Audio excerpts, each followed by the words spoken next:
बिस्मिल्लाहिर्रहमानिर्रहीम। अस्सलाम वालेकुम दोस्तों, उम्मीद आप सब खैर आफियत से होंगे। इसी दौरान एक और वाकया भी पेश आया। हुआ यूं कि जिस वक्त सुल्तान जलालुद्दीन ने मंगोलों से बचने के लिए दरियाए सिंध में छलांग लगाई थी तो सुल्तान जलालुद्दीन के उमरा और वज़रा की कसीर तादाद तो वहीं मारी गई थी, मगर जो खुशकिस्मत बच गए थे उनमें से दो अशखास धक्के खाते फिरते फिराते सिंध के हाकिम नासिरुद्दीन कबाचा के पास पहुंच गए। उनमें से एक का नाम शमसुद्दीन और दूसरे का नाम मोहम्मद बिन हसन था। ये दोनों उमरा बड़े काबिल इंतहाई दानिश्वर थे, इसलिए कबाचा उनका बड़ा एहतराम करता था। शुरू में चूंकि कबाचा को सुल्तान जलालुद्दीन के बच निकलने की कोई उम्मीद न थी, इसलिए एक रोज बड़ी बेतकल्लुफी में किसी मौके पर वो सुल्तान जलालुद्दीन के बारे में शमसुद्दीन से कोई ऐसी बात कर बैठा था जो हद दर्जे काबिल एतराज थी। जब कुछ अरसे के बाद सुल्तान को मालूम हुआ कि उसके दो जानिसार उमरा नासिरुद्दीन कबाचा के दरबार में हैं, तो कबाचा को लिखा कि उन्हें बिला मजीद तवक्कुफ के उसके पास रवाना कर दिया जाए। जो ही सुल्तान का ये पैगाम नासिरुद्दीन कबाचा को मिला तो वो बड़ा फिक्रमंद हुआ और ये सोचने लगा कि अगर शमसुद्दीन ने सुल्तान को वो खास बात बता दी तो उसे लेने के देने पड़ जाएंगे। इसलिए सोच विचार के बाद ये शैतानी तजवीज उसके दिमाग में आई कि क्यों ना शमसुद्दीन को जहर देकर हलाक कर दिया जाए ताकि सुल्तान पर वो राज फाश ना हो सके। चुनाचे जहर देकर शमसुद्दीन का खात्मा करके दूसरे सालार मोहम्मद बिन हसन को नासिरुद्दीन कबाचा ने सुल्तान जलालुद्दीन की तरफ रवाना कर दिया। साथ ही मोहम्मद बिन हसन के जरिए नासिरुद्दीन कबाचा ने सुल्तान जलालुद्दीन को यह भी कहला भेजा कि शमसुद्दीन तबई मौत मर गया है। लेकिन मोहम्मद बिन हसन को कबाचा की कारिस्तानी का इल्म था, इसलिए उसने तमाम वाकयात मिनोअन सुल्तान जलालुद्दीन के गोश गुजार कर दिए। इसके अलावा मोहम्मद बिन हसन ने सुल्तान पर यह भी इंकशाफ किया कि सुल्तान के सालार अमीनुल मलिक के मंगोलों के हाथों कत्ल के बाद उसका बेटा और बेटी दोनों हवादिस के थपेड़े खाते वारिद सिंध हुए थे। तो अमीनुल मलिक के बेटे कारन खान के कान में एक कीमती मोती था, जिसे देखकर एक धोबी का जी ललचाया और उसने उस यतीम लड़के यानी अमीनुल मलिक के बेटे कारन खान को कत्ल करके वो मोती कबाचा को बतौर तोहफा भेज दिया। मोहम्मद बिन हसन ने मजीद इंकशाफ ये भी किया कि खुदा ना तरस ने कातिल को सजा देने की बजाय उल्टा उसे इनाम अता किया और तोहफा कबूल कर लिया। सुल्तान जलालुद्दीन ने जब ये जुल्म सितम पर मबनी वाकया सुना तो गुस्से से कांप उठा और इरादा कर लिया कि नासिरुद्दीन कबाचा के खिलाफ लश्कर कशी करके उसे करार वाकई सजा दी जाए।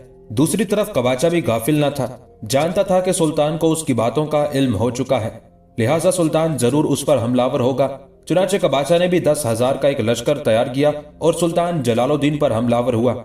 लेकिन उसकी बदकिस्मती के सुल्तान जलालुद्दीन के मुकाबले में उसे शिकस्त का सामना करना पड़ा और अपनी जान बचाने के लिए वो भाग खड़ा हुआ। नासिरुद्दीन कबाचा की शिकस्त के बाद सुल्तान ने पेशकदमी शुरू की और नहावदर के मकाम पर पहुंचा। यहाँ नासिरुद्दीन कबाचा का बेटा हुक्मरान था और बाप के खिलाफ बगावत करके खुद मुख्तार बन बैठा था। जब उसे सुल्तान की आमद का इल्म हुआ तो सुल्तान की खिदमत में तहाइफ रवाना करके इजहार इताअत किया और अपने एक सालार फखरुद्दीन को अपना जानशी मुकर्रर करके खुद दूसरे मकाम की तरफ मुंतकिल हो गया।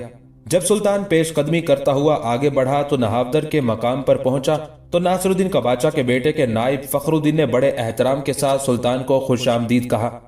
सुल्तान ने चंद रोज वहां कयाम करके अपने लश्कर को सुस्ताने का मौका फराहम किया। उसके बाद उसने वहां से कूच किया और उच्च शहर का रुख किया। सुल्तान जलालुद्दीन की आमद का सुनकर उच्च शहर के लोग किलाबंद हो गए थे, इसलिए सुल्तान ने मुहासरे का हुक्म दे दिया।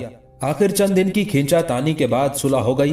चुनाचे उच्च को फतह करने के बाद सुल्तान जलालुद्दीन फिर आगे बढ़ा और अब वो ऐसे इलाके में पहुंच गया जो बराह रास्त सुल्तान शमसुद्दीन अल्तमश की अमलदारी में आता था। चुनाचे सुल्तान शमसुद्दीन अल्तमश को जब खबर हुई कि सुल्तान जलालुद्दीन अपने लश्कर के साथ उसकी अमलदारी में दाखिल हो गया है, तब यह अमल उसके लिए नाकाबिले बर्दाश्त था। चुनाचे शमसुद्दीन अल्तमश 1 लाख प्यादा लश्करी, 30,000 सवारों और 300 जंगी हाथियों के लश्कर के साथ दहली से निकला ताकि सुल्तान जलालुद्दीन पर हमलावर होकर उसे हिंदुस्तान से निकाल बाहर करे। चुनाचे दोनों लश्करों की सबसे पहले बराह रास्त नहीं बल्कि हरावल दस्तों के दरमियान झड़प हुई, जिसमें दोनों लश्करियों के काफी आदमी मारे गए। हरचंद के शमसुद्दीन अल्तमश की कमान में बहुत बड़ा लश्कर था और मुकाबलतन सुल्तान के लश्कर की तादाद बहुत कम थी और सुल्तान जलालुद्दीन का पहलू दबता था। लेकिन उसने मजीद खूनरेजी को नापसंद किया और सुल्तान से सुलह की सिलसिला जुम्बानी की। सुल्तान शमसुद्दीन अल्तमश ने आखिरकार सुल्तान जलालुद्दीन से सुलह कर ली। नीज ताल्लुकात को मजीद उस्तवार करने के लिए सुल्तान शमसुद्दीन अल्तमश ने अपनी बेटी का निकाह सुल्तान जलालुद्दीन से कर दिया। चुनाचे उस मार्के के बाद जब सुल्तान शमसुद्दीन अल्तमश अपने लश्कर को लेकर दहली की तरफ लौट गया तो सुल्तान शमसुद्दीन के दरबार में रहने के लिए सुल्तान जलालुद्दीन ने अपने 2 सरदार दहली की तरफ रवाना कर दिए। जब वो दहली पहुंचे तो उन्हें मालूम हुआ कि दहली के तमाम दरबारी और उमरा इस बात पर मुसिर हो रहे हैं कि एक बहुत भारी लश्कर जमा करके जल्द से जल्द चढ़ाई की जाए और जिस कदर मुमकिन हो सुल्तान जलालुद्दीन को हदूद हिंदुस्तान से बाहर निकाल दिया जाए। चूंकि सुल्तान जलालुद्दीन की हालत चंदा मजबूत न थी, साथ ही वो हिंदुस्तान के मुसलमान हुक्मरानों से टकराना भी नहीं चाहता था। सुल्तान जलालुद्दीन ने हिंदुस्तान में कमोबेश 2 साल बसर किए थे, लेकिन यहां भी उसे इत्मीनान से बैठना नसीब ना हुआ। हरचंद सुल्तान शमसुद्दीन अल्तमश ने अपनी लड़की सुल्तान जलालुद्दीन से ब्याह दी थी, लेकिन वो नहीं चाहता था कि उसके करबो जवार में ठहर कर अपनी हालत दुरुस्त करे। उन बातों से सुल्तान बहुत बददिल था। इसी असना में सुल्तान जलालुद्दीन को इत्तला मिल गई कि चंगेज खान खराबी सेहत की बिना पर वापस अपनी सरजमीनों की तरफ चला गया है। यह खबर किसी कदर हौसला अफजा थी। इसके अलावा सुल्तान जलालुद्दीन का छोटा भाई गयासुद्दीन पीर शाह इराक में अपने कदम जमाने में कामयाब हो गया था। चुनाचे उसके लश्करियों की दिली ख्वाहिश थी कि अगर सुल्तान जलालुद्दीन हिंद से वापस आकर लश्कर की कमांदारी संभाल ले तो मुमकिन है बिगड़ी हुई हालत किसी हद तक सुधर जाए और मंगोलों को मुसलमानों की सरजमीनों से निकाल बाहर किया जाए। चुनाचे उन हालात को सामने रखते हुए सुल्तान जलालुद्दीन करमान के रास्ते से इराक की तरफ रवाना हो गया था। सुल्तान जलालुद्दीन के हिंदुस्तान की सरजमीनों से निकलकर इराक की तरफ चले जाने से नासिरुद्दीन कबाचा ने फिर परपुर्जे निकालने शुरू कर दिए। एक खासे बड़े लश्कर के साथ वो हरकत में आया और सुल्तान शमसुद्दीन अल्तमश के बहुत से इलाकों पर कब्जा करके बैठ गया। जब सुल्तान शमसुद्दीन अल्तमश को उन वाकयात की इत्तला हुई तो वो एक जर्रार लश्कर के साथ दहली से निकला ताकि नासिरुद्दीन कबाचा को उसके किए की सजा दे। चुनाचे मंसूरा शहर के नवाह में दरियाए चनाब के किनारे दोनों लश्कर एक दूसरे के सामने सफारा हुए।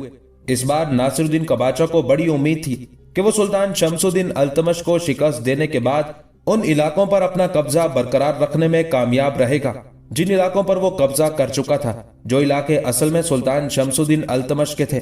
दरियाए चनाब के किनारे दोनों लश्कर अपनी सफें दुरुस्त करने लगे थे। हस्बे साबिक सुल्तान ने वस्ती हिस्से यानी कल्ब अपने पास रखा और अपने नायब वजीर ख्वाजा मुहज्जब को अपने नायब के तौर पर मुकर्रर किया। लश्कर के दाएं पहलू की कमांदारी इज़ुद्दीन के हाथ में थी और सैफुद्दीन कोची उसकी नियाबत कर रहा था।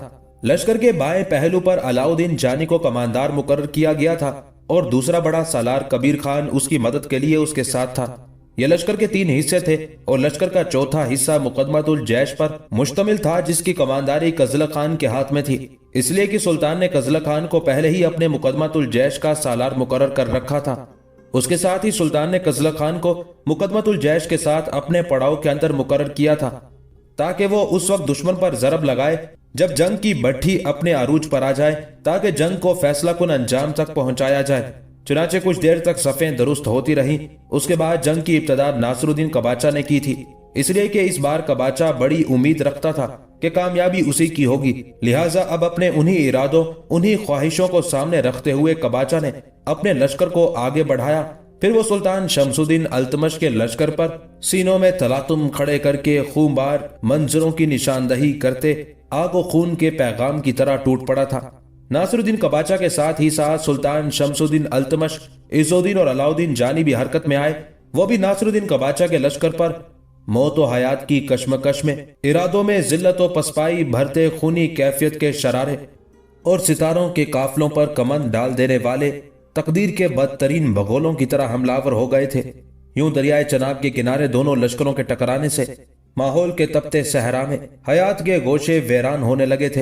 हल्काए जिंदान की तरह आंखों की सहरकारी उदास होना शुरू हो गई थी। बड़े बड़े शमशीर जन और जंगजू, बड़े सोलत जन और तैग जन खुददारियों के खून को अर्जा करके फर्शे जमीन को रंगीन करने लगे थे। बड़े बड़े सूरमा, जंग का बेहतरीन तजर्बा रखने वाले, धुनकी हुई रुई और पाश पाश हो जाने वाले मिट्टी के प्यालों की तरह इधर उधर बिखरने लगे थे। हर कोई दूसरे की हालत साहिलों से धुतकारे हुए मल्लाहों और उदास खामोशियों की तल्ख यादों सी बनाने का तहिया किए हुए था। कुछ देर घमसान का रन पड़ा और जिस वक्त दोनों लश्कर बुरी तरह एक दूसरे से टकरा रहे थे, कजला खान भी उस वक्त अपने मुकदमातुल जैश के साथ अपने पड़ाव के अंदर मौजूद था। वो अपने लश्कर को हरकत में लाया और नासिरुद्दीन कबाचा के लश्कर के एक पहलू पर नगर नगर को वैरान करती अंधी जबिल्लत जैसी आतिशजनी और खून रेजी की तरह हमलावर हो गया था। कजला खान का यह हमला बड़ा जानलेवा और जोरदार था और उसी हमले के बाइस नासिरुद्दीन कबाचा के लश्कर का पहलू मजरूह और वैरान होकर रह गया था। जिस पहलू पर कजला खान हमलावर हुआ था उसके लिए दो मुसीबतें उठ खड़ी हुई थी। एक, सामने से भी उस पर जरब पड़ रही थी और पहलू से जब कजला खान ने हमले शुरू किए तो नासिरुद्दीन कबाचा के लश्कर के उस पहलू को एक तरह से लम्हों के अंदर कजला खान ने रौंद कर रख दिया था और उस पहलू के लश्करी अब अपनी जानें बचाने के लिए लश्कर के दूसरे हिस्सों की तरफ खिसकना शुरू हो गए थे, जिसकी वजह से नासिरुद्दीन कबाचा के लश्कर के अंदर एक हल्की सी हलचल और अफरा तफरी सी उठ खड़ी हुई थी। नासिरुद्दीन कबाचा जो उस वक्त अपने लश्कर के वस्ती हिस्से में था, ये सूरत हाल देखते हुए चौंका। चुनाचे उसने अपने लश्करियों को ललकारते हुए और उन्हें मुख्तलिफ इनामात का लालच देते हुए ललकारा और उनकी हिम्मत बढ़ाते हुए उसने उन्हें जोरदार हमले करने का हुक्म दिया और उन्हें अपनी फतह और कामयाबी का यकीन दिलाया। नासिरुद्दीन कबाचा के इस तरह ललकारने पर वाकई उसके लश्करी नोहा करते वक्त में गुरसंगी और फाका कशी के अजाब जोश मारते कर्ब में सिसकियां भरती हवाओं की तरह हमलावर होते हुए अपने हमलों में शिद्दत और तेजी पैदा करने लगे थे। दूसरी तरफ सुल्तान शमसुद्दीन अल्तमश के पुकारने पर उसके लश्करी भी नासिरुद्दीन कबाचा के लश्कर पर जुल्मत भरे लम्हों की तरह जरबे लगा रहे थे। आखिर वक्त की आंख ने देखा कि सुल्तान शमसुद्दीन अल्तमश के मुकाबले में नासिरुद्दीन कबाचा के लश्कर की हालत बड़ी तेजी से कड़वे हलक, तल्ख जायकों, खौफ भरी तारीकियों, कटी कटी सदाओं और किरची किरची आवाजों से भी ज्यादा अबतर होना शुरू हो गई थी। थोड़ी देर की मजीद जंग के बाद नासिरुद्दीन कबाचा ने अंदाजा लगा लिया कि उसकी शिकस्त यकीनी है, लिहाजा वो शिकस्त उठाकर भाग खड़ा हुआ। उसने सिंध का रुख नहीं किया बल्कि वो मगरिब की तरफ भागा ताकि सुल्तान शमसुद्दीन अल्तमश उसका ताक़ुब ना करे। जिस वक्त नासिरुद्दीन कबाचा शिकस्त उठाकर भागा था उस वक्त भी उसके पास एक खासा बड़ा लश्कर था। चुनाचे वो सीधा गजनी की तरफ गया और गजनी के करबो जवार में जो खिलजी आबाद थे, जिनकी तादाद हजारों में थी, उन पर हमलावर हुआ और उन्हें बेपनाह नुकसान पहुंचाया। इस तरह सुल्तान शमसुद्दीन अल्तमश के हाथों नासिरुद्दीन ने जो शिकस्त खाई थी उसका गुस्सा जाकर नासिरुद्दीन कबाचा ने गजनी के करबो जवार में खिलजियों पर जान निकाला था। यूं कुछ अरसे के लिए सुल्तान शमसुद्दीन अल्तमश ने नासिरुद्दीन कबाचा को अपने खिलाफ कार्रवाइयां करने से रोक दिया था। अजूदिया शहर के महाकाल मंदिर में एक रोज दोनों बड़े पंडित माधुराव और मंगल देव बैठे किसी मौजू पर गुफ्तगू कर रहे थे कि हिंदुस्तान में करामता का सरबरा कौर उनके पास आया। उसने महाकाल मंदिर के अंदर ही कयाम कर रखा था और अब मंदिर के अंदर उसके हिमायतियों की तादाद हजारों तक जा पहुंची थी, जिनमें से कुछ ने मंदिर के अंदर और कुछ ने गिरदो नवा में कयाम कर रखा था। चुनाचे करामतियों की सरबरा कौर को देखते हुए माधुराव और मंगल देव दोनों अपनी जगह पर उठ खड़े हुए। कौर जब उनके पास आकर बैठा तब वो दोनों भी बैठ गए। फिर कौर उन दोनों को मुखातिब करके कहने लगा, दोनों अजीज साथियों, सबसे पहले तो मैं तुम दोनों का बेहद शुक्रगुजार और ममनून हूं कि तुमने जो ये मस्कन मुहैया किया। अब मेरे साथियों की तादाद हजारों तक पहुंच गई है, जिसमें से कुछ ने इस मंदिर और इसके तहखानों में कयाम कर रखा है और कुछ इसके गिरदो नवाह में है। चुनाचे यहाँ अपनी इस कदर ताकत और कुव्वत को देखते हुए आज मैंने फैसला किया है कि अब मैं दिल्ली में सुल्तान शमसुद्दीन अल्तमश पर हमलावर होऊंगा और उसका किस्सा तमाम कर दूंगा ताकि हिंदुस्तान में मुसलमानों की हुकूमत ही का खात्मा हो जाए। मेरे साथियों, अगर ऐसा हो जाता है तो फिर हम करामती हस्बे साबिक एक बार फिर मुल्तान में अपनी हुकूमत कायम करने में कामयाब हो जाएंगे।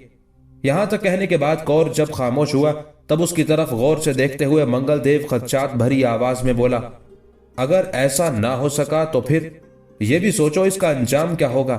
मंगल देव के उन अल्फाज पर कौर के चेहरे पर तल्ख सी मुस्कुराहट नमूदार हुई और कहने लगा, ऐसा होकर रहेगा, इसलिए कि हम करामती जब किसी से टकराते हैं तो फिर हम किसी भी सूरत शिकस्त कबूल करने वाले नहीं। या तो कामयाबी को गले लगाएंगे, दूसरी सूरत में मौत को गले लगाकर अपना खात्मा कर लेंगे। लिहाजा मैं तुमसे कहूं कि सुल्तान शमसुद्दीन अल्तमश का खात्मा करने में हम जरूर कामयाब हो जाएंगे और अब ये हमारा मुद्दा और यही हमारा मकसद है। कौर जब खामोश हुआ तब माधुराव बड़े गौर से उसकी तरफ देखते हुए कहने लगा, तो मेरे अजीज, जब तुम दिल्ली में सुल्तान शमसुद्दीन अल्तमश पर हमलावर हो तो फिर वहां एक हमारा भी काम करना। कैसा काम? कौर ने चौंकते हुए पूछ लिया था। इस पर माधुराव गला साफ करते हुए कहने लगा, मेरे अजीज सुन, दिल्ली शहर में एक बहुत बड़ा ताजिर है, नाम उसका जमालुद्दीन है। उसकी बीवी और उसका खानदान कभी हिंदू था, चुनाचे जमालुद्दीन की बीवी के खानदान ने इस्लाम कबूल किया, जिसका हमें बेहद दुख और गम है। मैं चाहता हूं कि तुम जमालुद्दीन और उसकी बीवी को ऐसा चरका लगाओ जो जिंदगी भर उनके लिए एक नोहा और ऐसा जख्म बना रहे जो कभी मुंतमिल ना हो। माधुराव जब खामोश हुआ तब गौर से उसकी तरफ देखते हुए कौर बोल उठा, माधुराव, मैं तुम्हारा मतलब नहीं समझा कि तुम क्या कहना चाहते हो। मुझे पहेलियां ना बुझवाओ, इधर उधर से घुमाकर गुफ्तगू ना करो। जो कुछ कहना चाहते हो साफ कहो। मैं तुमसे वादा करता हूं कि दिल्ली में अगर तुम्हारा कोई काम है तो तुम्हारी खातिर उसे जरूर कर गुजरूंगा। उस मौके पर माधुराव ने अपने पहलू में बैठे अपने साथी मंगल देव पर एक गहरी निगाह डाली। उस निगाह के जवाब में मंगल देव ने अस्बात में गर्दन हिलाई। उसके बाद माधुराव एक बार फिर कौर को मुखातिब करते हुए कह रहा था, जैसा कि मैं तुम्हें बता चुका हूं कि ताजिर जमालुद्दीन की बीवी और उसका जो खानदान है वो हिंदू था। उसने इस्लाम कबूल किया और हम उस खानदान को उसकी सजा देना चाहते हैं। देखो, वो जमालुद्दीन जिसकी बीवी का ताल्लुक कभी हिंदू खानदान से था, उसकी 2 बेटियां हैं। एक का नाम रयान है, एक का नाम लबाना है। हमने उनसे मुतालिक बड़ी तफसील जान रखी है। मैं चाहता हूं इस जमालुद्दीन की दोनों बेटियों को उठाकर तुम लाओ और उनका अक़द मैं यहाँ के हिंदू नौजवानों से करूंगा, ताकि हमारे दिल में जमालुद्दीन की बीवी के खानदान के इस्लाम कबूल करने की जो तलखी और करूद है वो जाता रहे। मैं तुमसे ये भी कहूं कि इस जमालुद्दीन की दोनों बेटियां और बेटा हर रोज शाम से कुछ पहले दिल्ली के नवाह में घुड़ दौड़ के लिए निकलते हैं।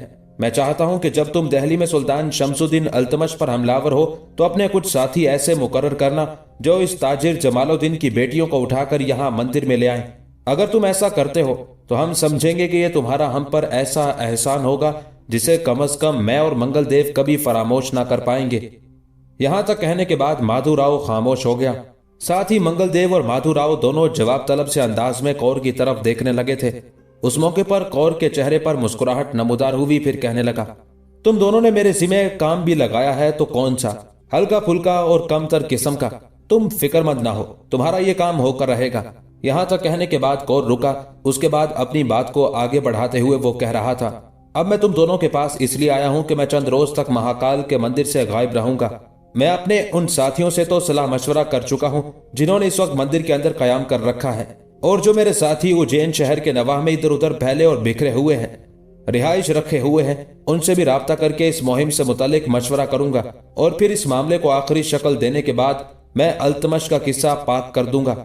मैंने पहले इरादा किया था कि शमसुद्दीन अल्तमश का खात्मा करने के लिए हम करामतियों की जो मुहिम दिल्ली की तरफ रवाना होगी उसकी कमानदारी मैं खुद करूंगा, लेकिन मेरे साथी मुझे ऐसा करने से रोक रहे हैं। वो चाहते हैं कि मैं यहीं कयाम करके सारे काम की निगरानी करूं और अपनी तरफ से किसी को नाइब मुकर्रर करके शमसुद्दीन अल्तमश पर हमलावर होकर उसका किस्सा पाक कर दूं। चुनाचे अब मैं अपने उन साथियों से भी मशवरा करूंगा जो उज्जैन शहर के नवाह में पड़े हुए हैं, और उनसे मशवरे के बाद फिर मैं अपना खुद नाइब मुकर्रर करूंगा और वो चंद हजार करामतियों को लेकर दिल्ली का रुख करेगा। मेरे सारे साथी भेस बदल कर जाएंगे और सुल्तान शमसुद्दीन अल्तमश पर उस वक्त हमलावर होंगे जब वो मस्जिद के अंदर नमाज के लिए खड़ा होगा। और मैं तुम्हें यकीन दिलाऊं कि जब ऐसा होगा तो शमसुद्दीन अल्तमश किसी भी सूरत बच नहीं सकेगा। उसके साथ ही कौर उठ खड़ा हुआ और माधुराव और मंगल देव की तरफ देखते हुए कहने लगा, मेरा घोड़ा इस वक्त मंदिर से बाहर खड़ा है, मेरे साथ मेरे 5 साथी भी जाएंगे, वो भी बाहर खड़े हैं। मैं अब जाता हूं, चंद रोज मैं तुम्हारे पास नहीं आ सकूंगा। इस पर माधुराव और मंगल देव दोनों उठ खड़े हुए, गले लगाकर कौर से मिले। उसके बाद कौर महाकाल मंदिर से निकल गया था। नासिरुद्दीन कबाचा को दरियाए चनाब के किनारे शिकस्त देने के बाद सुल्तान शमसुद्दीन अल्तमश को बंगाल की तरफ मुतवज्जे होना पड़ा। बंगाल का हाकिम पहले महमूद खिलजी था, बड़ा दलेर, बड़ा शुजा और मुसलमानों का बड़ा हमनवा और खैर ख्वाह था। सुल्तान कुतुबुद्दीन ऐबक के दौर से लेकर बाद तक उसने मुसलमानों की बेहतरी के लिए बहुत काम किए और सलातीन दिल्ली का फर्मा बरदार और मुखलिस बनकर रहा।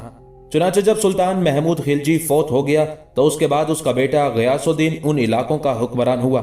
ये शख्स अजीबो गरीब इंसान था। जब ये तख्त नशीन हुआ तो तख्त नशीनी की रस्म के बाद इस गयासुद्दीन ने तमाम ओहदे अपने तजर्बेकार अमीरों में तकसीम किए और उनसे कहा कि मैंने अपने बाप सुल्तान महमूद खिलजी के अहद हुकूमत में पूरे 24 साल तक लश्कर कशी की है। उस जमाने में मेरा बहुत सा वक्त मैदान जंग में ही गुजरा है, लिहाजा मेरी आसाइश का वक्त है। मुझे ये सल्तनत जो अपने बाप से तरका में मिली है, मैं इसमें मजीद तोसी का ख्वाहिशमंद नहीं, इस पर काने रहूंगा, इसकी हिफाजत करूंगा। इसके बाद वो ऐशो इशरत में मशगूल हो गया और हुक्म दिया कि ऐशो इशरत का जो सामान मुहैया हो सके फराहम किया जाए। इसके बाद गयासुद्दीन के हरम में बहुत सी खूबसूरत और परी चेहरा कनीजें जमा की गई। कोई उनमें से साज बजाने में महारत रखती थी, कोई फने रक्स में बेमिसाल थी और कोई दूसरा कस्बे हुनर जानती थी। इन कनीजों की तादाद में रोज बरोज इजाफा होता गया। थोड़े ही अरसे में बादशाह के हरम में 10,000 के करीब कनीजें और राजाओं की बेटियां जमा हो गई। اس کے علاوہ غیاث الدین نے بہت سے راجاؤں اور امیروں کی بیٹیوں کو عہدے عطا کیے۔ جس طرح شاہی حرم کے بعض امراء میں عہدے تقسیم کیے جاتے تھے، اسی طرح حرم کے اندر بھی یہی طریقہ اختیار کیا گیا۔ ان عورتوں میں سے کسی کو وکیل، وزیر، دبیر، وقائے نویس مقرر کرتا رہا اور کسی کو صدر، مدرس، حکیم، ندیم، محتسب، مفتی، حافظ اور مؤذن بنا دیا گیا۔ اس طرح سے کنیزوں کو ہنر و فن کی تعلیم دلوائی گئی۔ یہ کنیزیں مختلف کاموں مثلاً تیر گری، مخمل بافی، کمان گری، کوزہ گری، شمشیر زنی اور چوبدہ بازی میں ماہر تھی، اور حرم میں یہ اس قسم کے کاموں میں مصروف رہتی تھی۔ اس کے علاوہ اس غیاث الدین نے 500 ترکی کنیزوں کو مردانہ لباس پہنا کر تیر اندازی اور نیزہ بازی کی تعلیم دلوائی۔ اس جماعت کو سپاہ سلف کا لقب دیا اور شاہی لشکر کے میمنہ میں داخل کیا۔ اسی طرح اس نے 500 حبشی کنیزوں کو بھی شمشیر بازی اور دوسرے عسکری علوم میں تربیت دی اور انہیں اپنے لشکر کے میسرہ کے حصے میں شامل کر دیا۔ ایک کام اس نے یہ بھی کیا کہ حرم سرا میں اس نے ایک بازار تعمیر کرایا اور حکم دیا کہ بازار میں تمام چیزیں انہی قیمتوں پر فروخت کی جائیں جن قیمتوں پر شہر میں فروخت ہوتی ہیں۔ بوڑھی اور بد شکل عورتوں کو شاہی حرم سرا میں داخل نہیں ہونے دیا جاتا تھا اور نہ ہی وہ کسی خدمت پر فائز رہ سکتی تھی۔ اگر اتفاق سے کوئی ایسی عورت شاہی حرم میں آ جاتی تو اسے بادشاہ کے سامنے نہیں جانے دیا جاتا تھا۔ اس کے علاوہ اس غیاث الدین نے شاہی حرم کی تمام عورتوں کو ایک ہی جتنا غلہ اور یکساں جیب خرچ شروع کر رکھا تھا۔ ہر عورت خواہ بہت خوبصورت ہو یا قبول صورت، منصب دار ہو یا غیر منصب دار، اسے 2 من غلہ دیا جاتا تھا۔ جن عورتوں اور کنیزوں کو بادشاہ ان کے حسن اور خوبصورتی کی وجہ سے زیادہ پسند کرتا تھا، ان کو بھی روزینہ دوسری عورتوں کے برابر ہی دیا جاتا تھا، لیکن ان سے دوسری عورتوں کی مراد زیادہ تھی۔ مثلا یہ کہ انہیں طلائی اور مرصع زیورات اور دیگر گراں قدر اشیاء مرحمت کی جاتی تھی۔ یہ سارے کام انجام دینے کے بعد اس غیاث الدین کو ایک اور تحریک اٹھی۔ ایک روز یہی سلطان غیاث الدین اپنے مقربین کے اندر بیٹھا ہوا تھا تو انہیں مخاطب کر کے کہنے لگا، میرے حرم میں کئی ہزار عورتیں ہیں، اگرچہ ان میں حسن و جمال کی کمی نہیں اور ایک سے ایک عورت میرے سامنے رہتی ہے، لیکن جس حسن کو میری نگاہیں ڈھونڈتی ہیں وہ مجھے آج تک نہیں ملا۔ کاش مجھے کوئی ایسی صورت مل جاتی جس سے میرے دل و نگاہ مطمئن ہو جاتے۔ کہتے ہیں اس موقع پر ایک مقرب نے بادشاہ سے کہا، جو لوگ عورتوں کی فراہمی پر مامور ہیں وہ عقل کے کچے ہیں، انہیں یہ علم ہی نہیں کہ حسن کیا ہے، اس وجہ سے اب تک وہ آپ کو مطمئن کرنے سے قاصر رہے ہیں۔ اگر یہ خدمت میرے سپرد کی جائے تو ممکن ہے میں آپ کی پسند کے موافق کوئی عورت۔ چنانچہ سلطان غیاث الدین نے اس درباری سے پوچھا، تمہارے نزدیک حسن کا کیا معیار ہے؟ اس پر وہ درباری بلا توقف غیاث الدین کو مخاطب کر کے کہنے لگا، میرے نزدیک حسن کا کمال یہ ہے کہ اگر حسین کے جسم کا ایک حصہ نظر آ جائے تو دیکھنے والا اس حصے کے حسن میں اتنا محو ہو جائے کہ اس کو دوسرے حصوں کو دیکھنے کی تمنا ہی نہ رہے۔ یہاں تک کہنے کے بعد وہ مقرب رکا، پھر اپنی بات کو آگے بڑھاتا ہوا وہ کہہ رہا تھا، مثلا اگر کوئی شخص کسی حسین کا قامت دیکھے تو اس پر اس حد تک فریفتہ ہو جائے کہ پھر حسین کا چہرہ دیکھنے سے بے نیاز ہو جائے۔ کہتے ہیں غیاث الدین کو یہ تعریف بہت پسند آئی اور اس نے اپنے اس درباری کے ذوق جمال کو سراہا اور اسے اجازت دے دی کہ وہ اس کے لیے معیاری حسن کو تلاش کرے۔ چنانچہ کہتے ہیں کہ اس درباری نے تمام ممالک محروسہ کا سفر کیا اور سارے ملک کا کونا کونا چھان مارا، لیکن اسے کوئی عورت حسب خواہش دستیاب نہ ہو سکی۔ آخر وہ درباری مایوس ہو کر واپس آ گیا۔ اتفاق سے ایک روز اس درباری نے ایک لڑکی کو دیکھا جو خرامہ خرامہ جا رہی تھی۔ اس لڑکی کا قد اور طرز رفتار بڑی دلکش تھی۔ درباری نے اسے دیکھا اور بہت خوش ہوا، اور جب لڑکی سے اس کا سامنا ہوا تو اس کی خوشی کی کوئی انتہا نہ رہی، کیونکہ وہ جس صورت کا تصور کیے ہوئے تھا اس لڑکی سے وہ لڑکی 1000 گنا زیادہ خوبصورت تھی۔ چنانچہ اس درباری نے جس طرح بھی ہو سکا اس لڑکی کو حاصل کر لیا اور بادشاہ کی خدمت میں پیش کر دیا۔ بادشاہ اس لڑکی کو دیکھ کر بہت خوش ہوا اور اس نے لڑکی کے حسن و جمال اور درباری کی نظر انتخاب کی بے حد تعریف کی۔ درباری نے بادشاہ سے کہا کہ میں نے اس لڑکی کو کئی ہزار میں خریدا ہے۔ درباری اس لڑکی کو چوری چھپے اغوا کر کے لایا تھا، اس پر اس نے کوئی رقم خرچ نہ کی تھی، لہٰذا اس لڑکی کے ماں باپ بڑے پریشان تھے۔ لڑکی کی تلاش میں وہ بڑے سرگرداں تھے۔ آخر انہوں نے پتہ چلا لیا کہ لڑکی کہاں ہے۔ چنانچہ لڑکی کے ماں باپ بادشاہ سے فریاد کرنے کے لیے آئے۔ ایک روز جبکہ غیاث الدین کی سواری گزر رہی تھی تو ان لوگوں نے راستے میں کھڑے ہو کر فریاد کی۔ بادشاہ نے اسی وقت اپنی سواری روک لی اور اسی مقام پر بیٹھ کر علماء کو اپنی خدمت میں طلب کیا۔ علماء جب آ گئے تو سلطان غیاث الدین نے ان سے کہا، مجھ پر شرعی حکم جاری کیا جائے۔ داد خواہوں نے جب یہ صورتحال دیکھی تو انہوں نے کہا، ہمارا منشا یہ تھا کہ لڑکی اگر اغوا کرنے والے کے پاس ہوتی تو اسے سزا دی جاتی، لیکن اب جبکہ لڑکی آپ کے پاس ہے تو ہمیں کوئی شکایت نہیں ہے، بلکہ امر ہمارے لیے باعث فخر ہے اور ہم آپ کی ممنون ہے کہ آپ نے ہمیں اس قابل سمجھا۔ یہ سن کر بادشاہ نے علماء سے کہا، اگرچہ لڑکی کے والدین کے اس بیان کے بعد وہ لڑکی مجھ پر مباح ہو گئی ہے، لیکن ایام گزشتہ کی تلافی میں جو حکم شرعی ہوا اسے پورا کرو، خواہ اس سلسلے میں مجھ کو قتل ہی کیوں نہ کرنا پڑے۔ علماء نے کہا جو کام نادانستہ طور پر عمل میں آ جائے وہ معافی کے قابل ہوتا ہے اور کفارہ اس کی تلافی ہو سکتی ہے۔ اس واقعے سے غیاث الدین بہت شرمندہ ہوا اور اس نے حکم دے دیا کہ آئندہ سے تمام اشخاص عورتوں کی فراہمی کا کام بند کر دیں۔ یہ غیاث الدین شکار میں بڑی دلچسپی لیتا تھا۔ اس نے بہت سے ہرن خانے بنوائے اور ان میں انواع و اقسام کے جانور اور پرندے جمع کیے۔ بادشاہ عورتوں کو ہمراہ لے کر سوار ہوتا اور ہرن خانوں میں ہرن کا شکار کیا کرتا تھا۔ اس طرح غیاث الدین کا سلطنت کے امور میں کوئی دھیان اور توجہ نہ تھی۔ غیاث الدین عیش و عشرت کا بھی بڑا دل دادا تھا۔ اسے خوبصورت اور پری چہرہ عورتوں کی صحبت اور نغمہ اور رقص سے بے حد انسیت تھی۔ اسی وجہ سے اس کا زیادہ وقت حرم سرا کے اندر ہی گزرتا تھا۔ عام طور پر یہی ہوتا تھا کہ بادشاہ تھوڑی سی دیر کے لیے دربار میں آتا اور بیٹھتا، امراء اور اراکین سلطنت کا سلام لیتا اور چند بہت ہی ضروری اور اہم امور کا تصفیہ کر کے فوراً حرم سرا کے اندر چلا جاتا۔ باقی تمام امور وکیلوں اور وزیروں کے سپرد کر دیے جاتے اور یہی لوگ اس کا تصفیہ کرتے۔ کبھی کبھی ایسا بھی ہوتا کہ بادشاہ کئی ہفتوں تک حرم سرا سے باہر ہی نہ نکلتا تھا۔ ایسے ایام میں یہ حکم تھا کہ اگر کوئی بہت ضروری کام آ پڑے یا سرحدی مقامات سے کوئی عرض داشت آئے تو اس سے بادشاہ کو مطلع کیا جائے۔ اس کے علاوہ دیگر امور وزیر خود ہی انجام دے دیا کرتے تھے۔ اس طرح غیاث الدین کے عیش و عشرت میں سلطنت کی ذمہ داریاں دخل انداز نہیں ہوتی تھی۔ بہرحال یہی غیاث الدین اپنی سلطنت کے امور سے بالکل غافل ہو کر عیش و عشرت میں پڑا ہوا تھا۔ اس دوران اس کی بدبختی نے سر ابھارا، اس لیے کہ دہلی کے سلطان کم از کم دو علاقوں کو سلطنت دہلی کا حصہ سمجھتے تھے، ایک لکھنوتی اور دوسرا بہار۔ چنانچہ سلطان شمس الدین التمش نے بھی غیاث الدین سے مطالبہ کیا کہ وہ بہار اور لکھنوتی کے علاقے سلطنت دہلی کے حوالے کر دے، اور جب غیاث الدین نے ایسا کرنے سے انکار کر دیا تب سلطان شمس الدین التمش نے اس کے خلاف لشکر کشی کا فیصلہ کر لیا تھا۔ گھر کی ہر شے کو بے ترتیب کرتی، سمندر کی لہروں بستی بستی اجاڑتی، کریا کریا ویران کرتی، بھرتی رقصاں آوازوں اور برق و تلاتم کے رقص دمادم کی طرح حملہ ور ہو گیا تھا۔ دونوں لشکروں کے ٹکرانے سے تعمیر و تخریب، طمانیت و تذلیل، گروہ بندی، انتشار، اخوت، عداوت، دکھ اور سکھ، خیر و منکرات، نیکی و فواحش ایک دوسرے سے دست و گریباں ہو گئے تھے۔ کافی دیر تک دونوں لشکروں کے درمیان گھمسان کا رن پڑا۔ آخر ہر آنکھ نے دیکھا سلطان شمس الدین التمش کے مقابلے میں غیاث الدین خلجی کی حالت بڑی تیزی سے مرہم کو ترستے زخموں، یکبستہ دکھ کی ہواؤں، چھاؤں کو ترستے شجر، علم نصیب سایوں اور غم دہر کے ویرانوں کی سی ہونا شروع ہو گئی تھی۔ اس موقع پر غیاث الدین اور اس کے سالار اپنے لشکر کا گہری نگاہوں سے جائزہ لے رہے تھے۔ چنانچہ غیاث الدین خلجی نے جب دیکھا کہ سلطان شمس الدین التمش کے مقابلے میں اس کے لشکر کی حالت نگر نگر سرگرداں، بے منزل مسافر اور گلیوں گلیوں اڑتے خشک پتوں کی سی ہونا شروع ہو گئی ہے، تب اس نے ایک طرح سے اپنی ناکامی اور شکست کو قبول کرتے ہوئے سلطان شمس الدین التمش سے صلح کی درخواست کی۔ سلطان شمس الدین التمش نے صلح کی اس درخواست کو قبول کر لیا، جس کے نتیجے میں بہار اور لکھنوتی سلطان شمس الدین التمش کی مملکت میں شامل کر دیے تھے، اور ان دو جگہوں پر سلطان شمس الدین التمش کے نام کا خطبہ و سکہ جاری کر دیا گیا۔ اس کے علاوہ صلح ہونے کے بعد غیاث الدین خلجی نے سلطان شمس الدین التمش کی خدمت میں 38 ہاتھی 80,000 کی نقدی پیش کی، جسے سلطان التمش نے قبول کر لیا، اور بہار اور لکھنوتی پر سلطان شمس الدین التمش نے اپنے بیٹے ناصر الدین کو حاکم مقرر کیا۔ اس کے بعد سلطان شمس الدین التمش اپنے لشکر کو لے کر واپس دہلی کی طرف چلا گیا تھا۔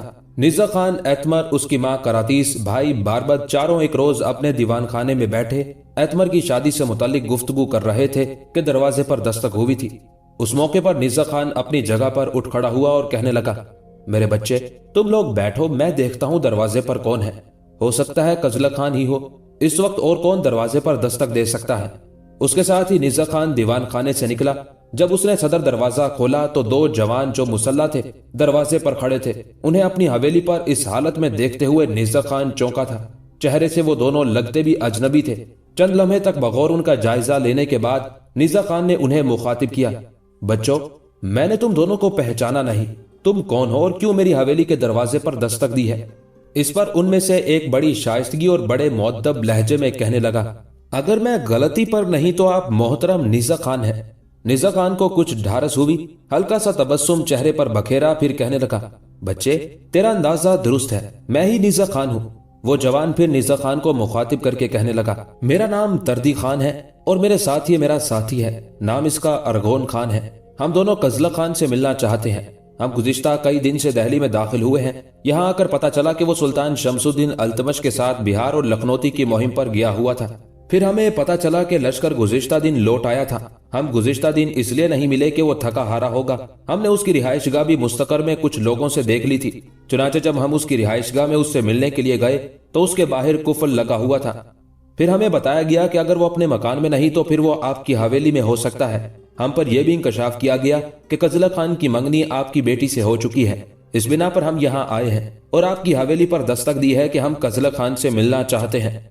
निज़ा खान ने दरवाजे का पट पूरा खोल दिया और उन दोनों को मुखातिब करके कहने लगा, बच्चों अंदर आओ।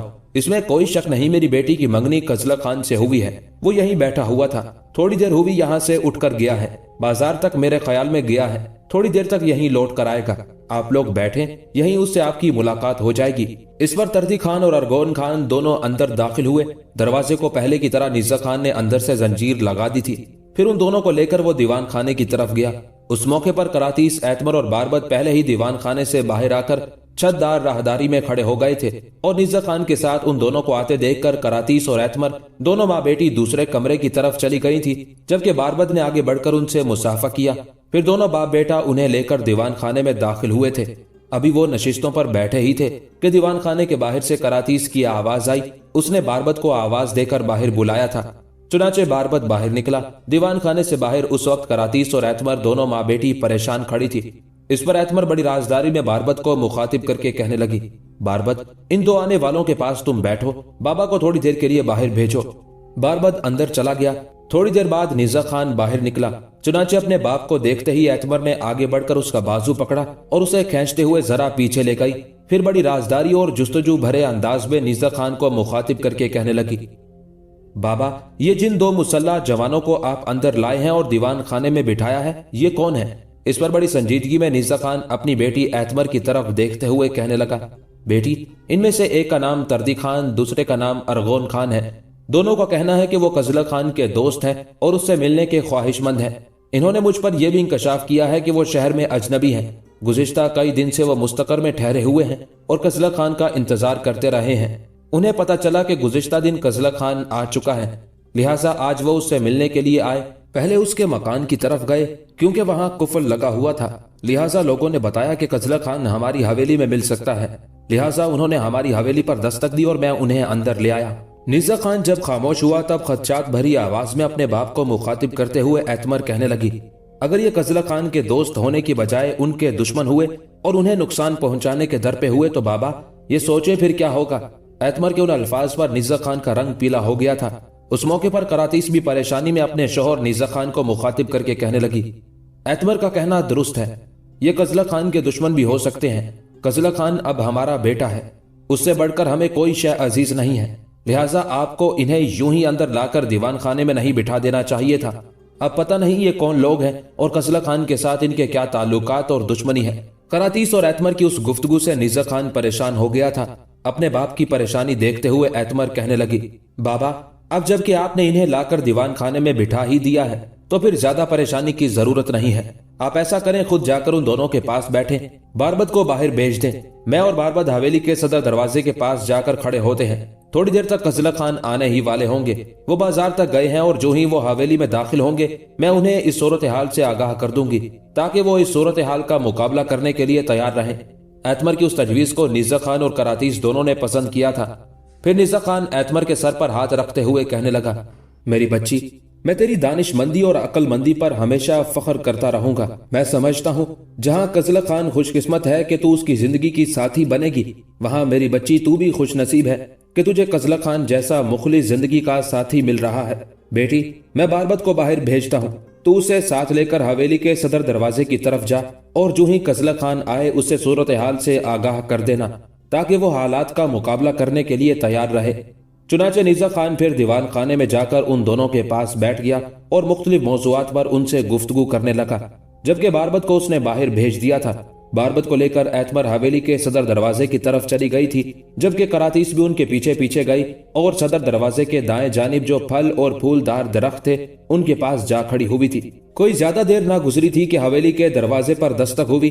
दस्तक की पहली सदा पर ही लपक कर एतमर ने दरवाजा खोल दिया। कजला खान ने जब एतमर और बारबत दोनों को हवेली के दरवाजे पर खड़े देखा और साथ ही उसकी निगाह दाएं जानिब एक फलदार दरख्त के करीब खड़ी करातीस पर पड़ी तो वो चौंका। एतमर की तरफ देखते हुए कहने लगा, एतमर, खैरियत तो है?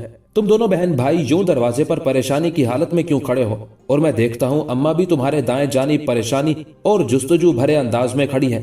क्या मामला है?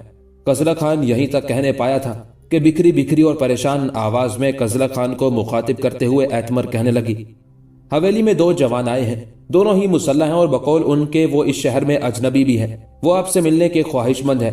एतमर के उन अल्फाज पर कजला खान भी चौंका था, लिहाजा एतमर की तरफ देखते हुए कहने लगा, क्या आने वाले इस वक्त हवेली के अंदर हैं? एतमर ने इस बात में गर्दन हिलाई और कहने लगी, इस वक्त वो दीवान खाने में बैठे हुए हैं, बाबा उनके साथ बातें कर रहे हैं और वो दोनों मुसल्लह हैं।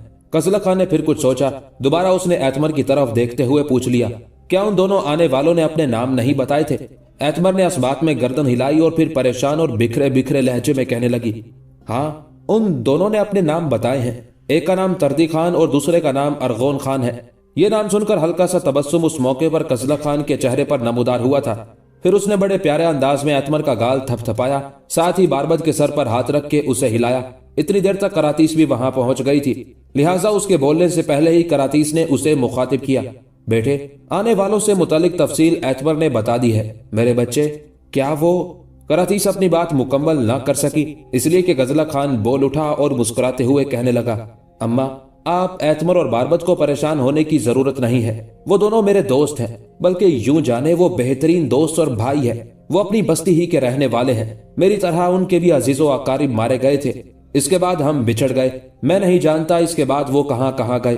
बहरहाल आपको परेशान होने की जरूरत नहीं है। अम्मा, आप और एतमर दूसरे कमरे की तरफ जाएं और मैं और बारबत दीवान खाने की तरफ जाते हैं। कजला खान के उन अल्फाज पर करातीस और एतमर दोनों खुश और मुतमईन हो गई थी। फिर हवेली के सकूनती हिस्से में दाखिल हुए। करातीस और एतमर दोनों माँ बेटी अगले कमरे की तरफ चली गई थी, जबकि कजला खान और बारबत दोनों दीवान खाने में दाखिल हुए थे। जो ही उन दोनों ने बारबत के साथ कजला खान को देखा, उनकी खुशी की कोई इंतहा न थी। उन्हें देखते हुए कजला खान ने भी अपने बाजू बढ़ा दिए थे, लिहाजा वो भी भागते हुए आगे बढ़े। बारी बारी कजला खान से गले मिले। फिर कजला खान ने उन्हें नशिस्तों पर बिठाया, साथ ही निज़ा खान को मुखातिब करके कहने लगा, बाबा, ये मेरे बेहतरीन दोस्त बल्कि यूं कहें भाई है। मेरी ही बस्ती के रहने वाले थे और मेरी तरह इनके भी अजीजो अकारिब मंगोलों के हाथों मारे गए। इतना कहने के बाद कजला खान तर्दी खान और अरगोन खान के पास बैठ गया। फिर उन दोनों को मुखातिब करके कहने लगा, मेरे अजीज साथियों, अपने अजीजो अकारिब के मारे जाने के बाद मैं भागा। बस मैं बदबख्ती में पकड़ा गया, गुलाम बना लिया गया और यहाँ हिंदुस्तान में लाकर बेच दिया गया। बस मेरे मुकद्दर अच्छे थे कि एक मुहिम के सिलसिले में मुझे आजादी मिल गई और अब मैं। यहाँ तक कहते कहते कजला खान को रुक जाना पड़ा, इसलिए कि तर्दी खान बोला और कहने लगा, मेरे अजीज भाई, इसके बाद तुम्हें मजीद कुछ कहने की जरूरत नहीं है। हम ये भी जानते हैं कि तुम सुल्तान शमसुद्दीन अल्तमश के लश्कर में शामिल हो चुके हो और तुम्हारी हैसियत सुल्तान के मुकदमतुल जैश के सालार किसी है। हम गुज़िश्ता कई दिन से दिल्ली में दाखिल हुए हैं, लेकिन तुम चूंकि बंगाल की मुहिम पर गए हुए थे, लिहाजा हमने मुस्तकर ही में कयाम किए रखा। हम दिल्ली में 3 आदमियों के बेहद शुक्रगुजार हैं। एक सुल्तान शमसुद्दीन अल्तमश के मुंशी ताजुद्दीन रेजा, दूसरे सुल्तान के नायब वजीर ख्वाजा मुहज्जब और तीसरे रशीदुद्दीन कोतवाले शहर के। मुस्तकर में दाखिल होने के बाद जब हमने तारुफ कराया और तुम्हारे साथ अपना ताल्लुक भी जाहिर किया, तो उस वक्त कोतवाल रशीदुद्दीन वहां मौजूद था। उसने हमारी बड़ी इज्जत अफजाई की। अभी गुफ्तगू हो ही रही थी कि नायब वजीर ख्वाजा मुहज्जब और सुल्तान का मुंशी ताजुद्दीन रेजा भी वहां पहुंच गए। चुनाचे उन्होंने भी हमारी बड़ी हिम्मत अफजाई की और हमसे वादा किया कि जो ही सुल्तान अपने लश्कर के साथ लौटता है तो हम दोनों को लश्कर में शामिल करा के लश्कर की फहरिस्त में इंदराज करा देंगे। मेरे भाई, लश्कर में तो हम बाद में शामिल होंगे, पहले मैं समझता हूँ हम तीनों को एक मुहिम सर कर लेनी चाहिए। इस पर गौर से उनकी तरफ देखते हुए कजला खान ने पूछ लिया, मेरे अजीज भाइयों, कैसी मुहिम? इस बार अरगोन कजला खान को मुखातिब करके कहने लगा, मंगोल सरदार बदाल खान की मुहिम। क्या तुम इस नाम को भूल चुके हो? बदाल खान का नाम सुनकर कजला खान का चेहरा सुर्ख हो गया था। कुछ सोचा, फिर नफी में गर्दन हिलाते हुए कहने लगा, उस कातिल को मैं कैसे भूल सकता हूं? उस मौके पर तर्दी खान बड़े गुस्से का इजहार करते हुए कहने लगा, कजला खान, वो तेरे अहले खाना और अजीजो अकारिब का ही कातिल नहीं, हम दोनों के भी सारे रिश्तेदारों का वो कातिल है। यहां तक कहने के बाद अरगोन खान फिर अपनी बात को आगे बढ़ाता हुआ कह रहा था, कजला खान, मुसलमान इलाकों में तुर्को-ताज और यलगार करने के बाद चंगेज खान तो वापस चला गया। सुल्तान जलालुद्दीन के पीछे उसने अपने बड़े बेटे चुगताई को भेजा था, लेकिन वो भी हिंदुस्तान की सरजमीन से नाकाम होकर वापस चला गया।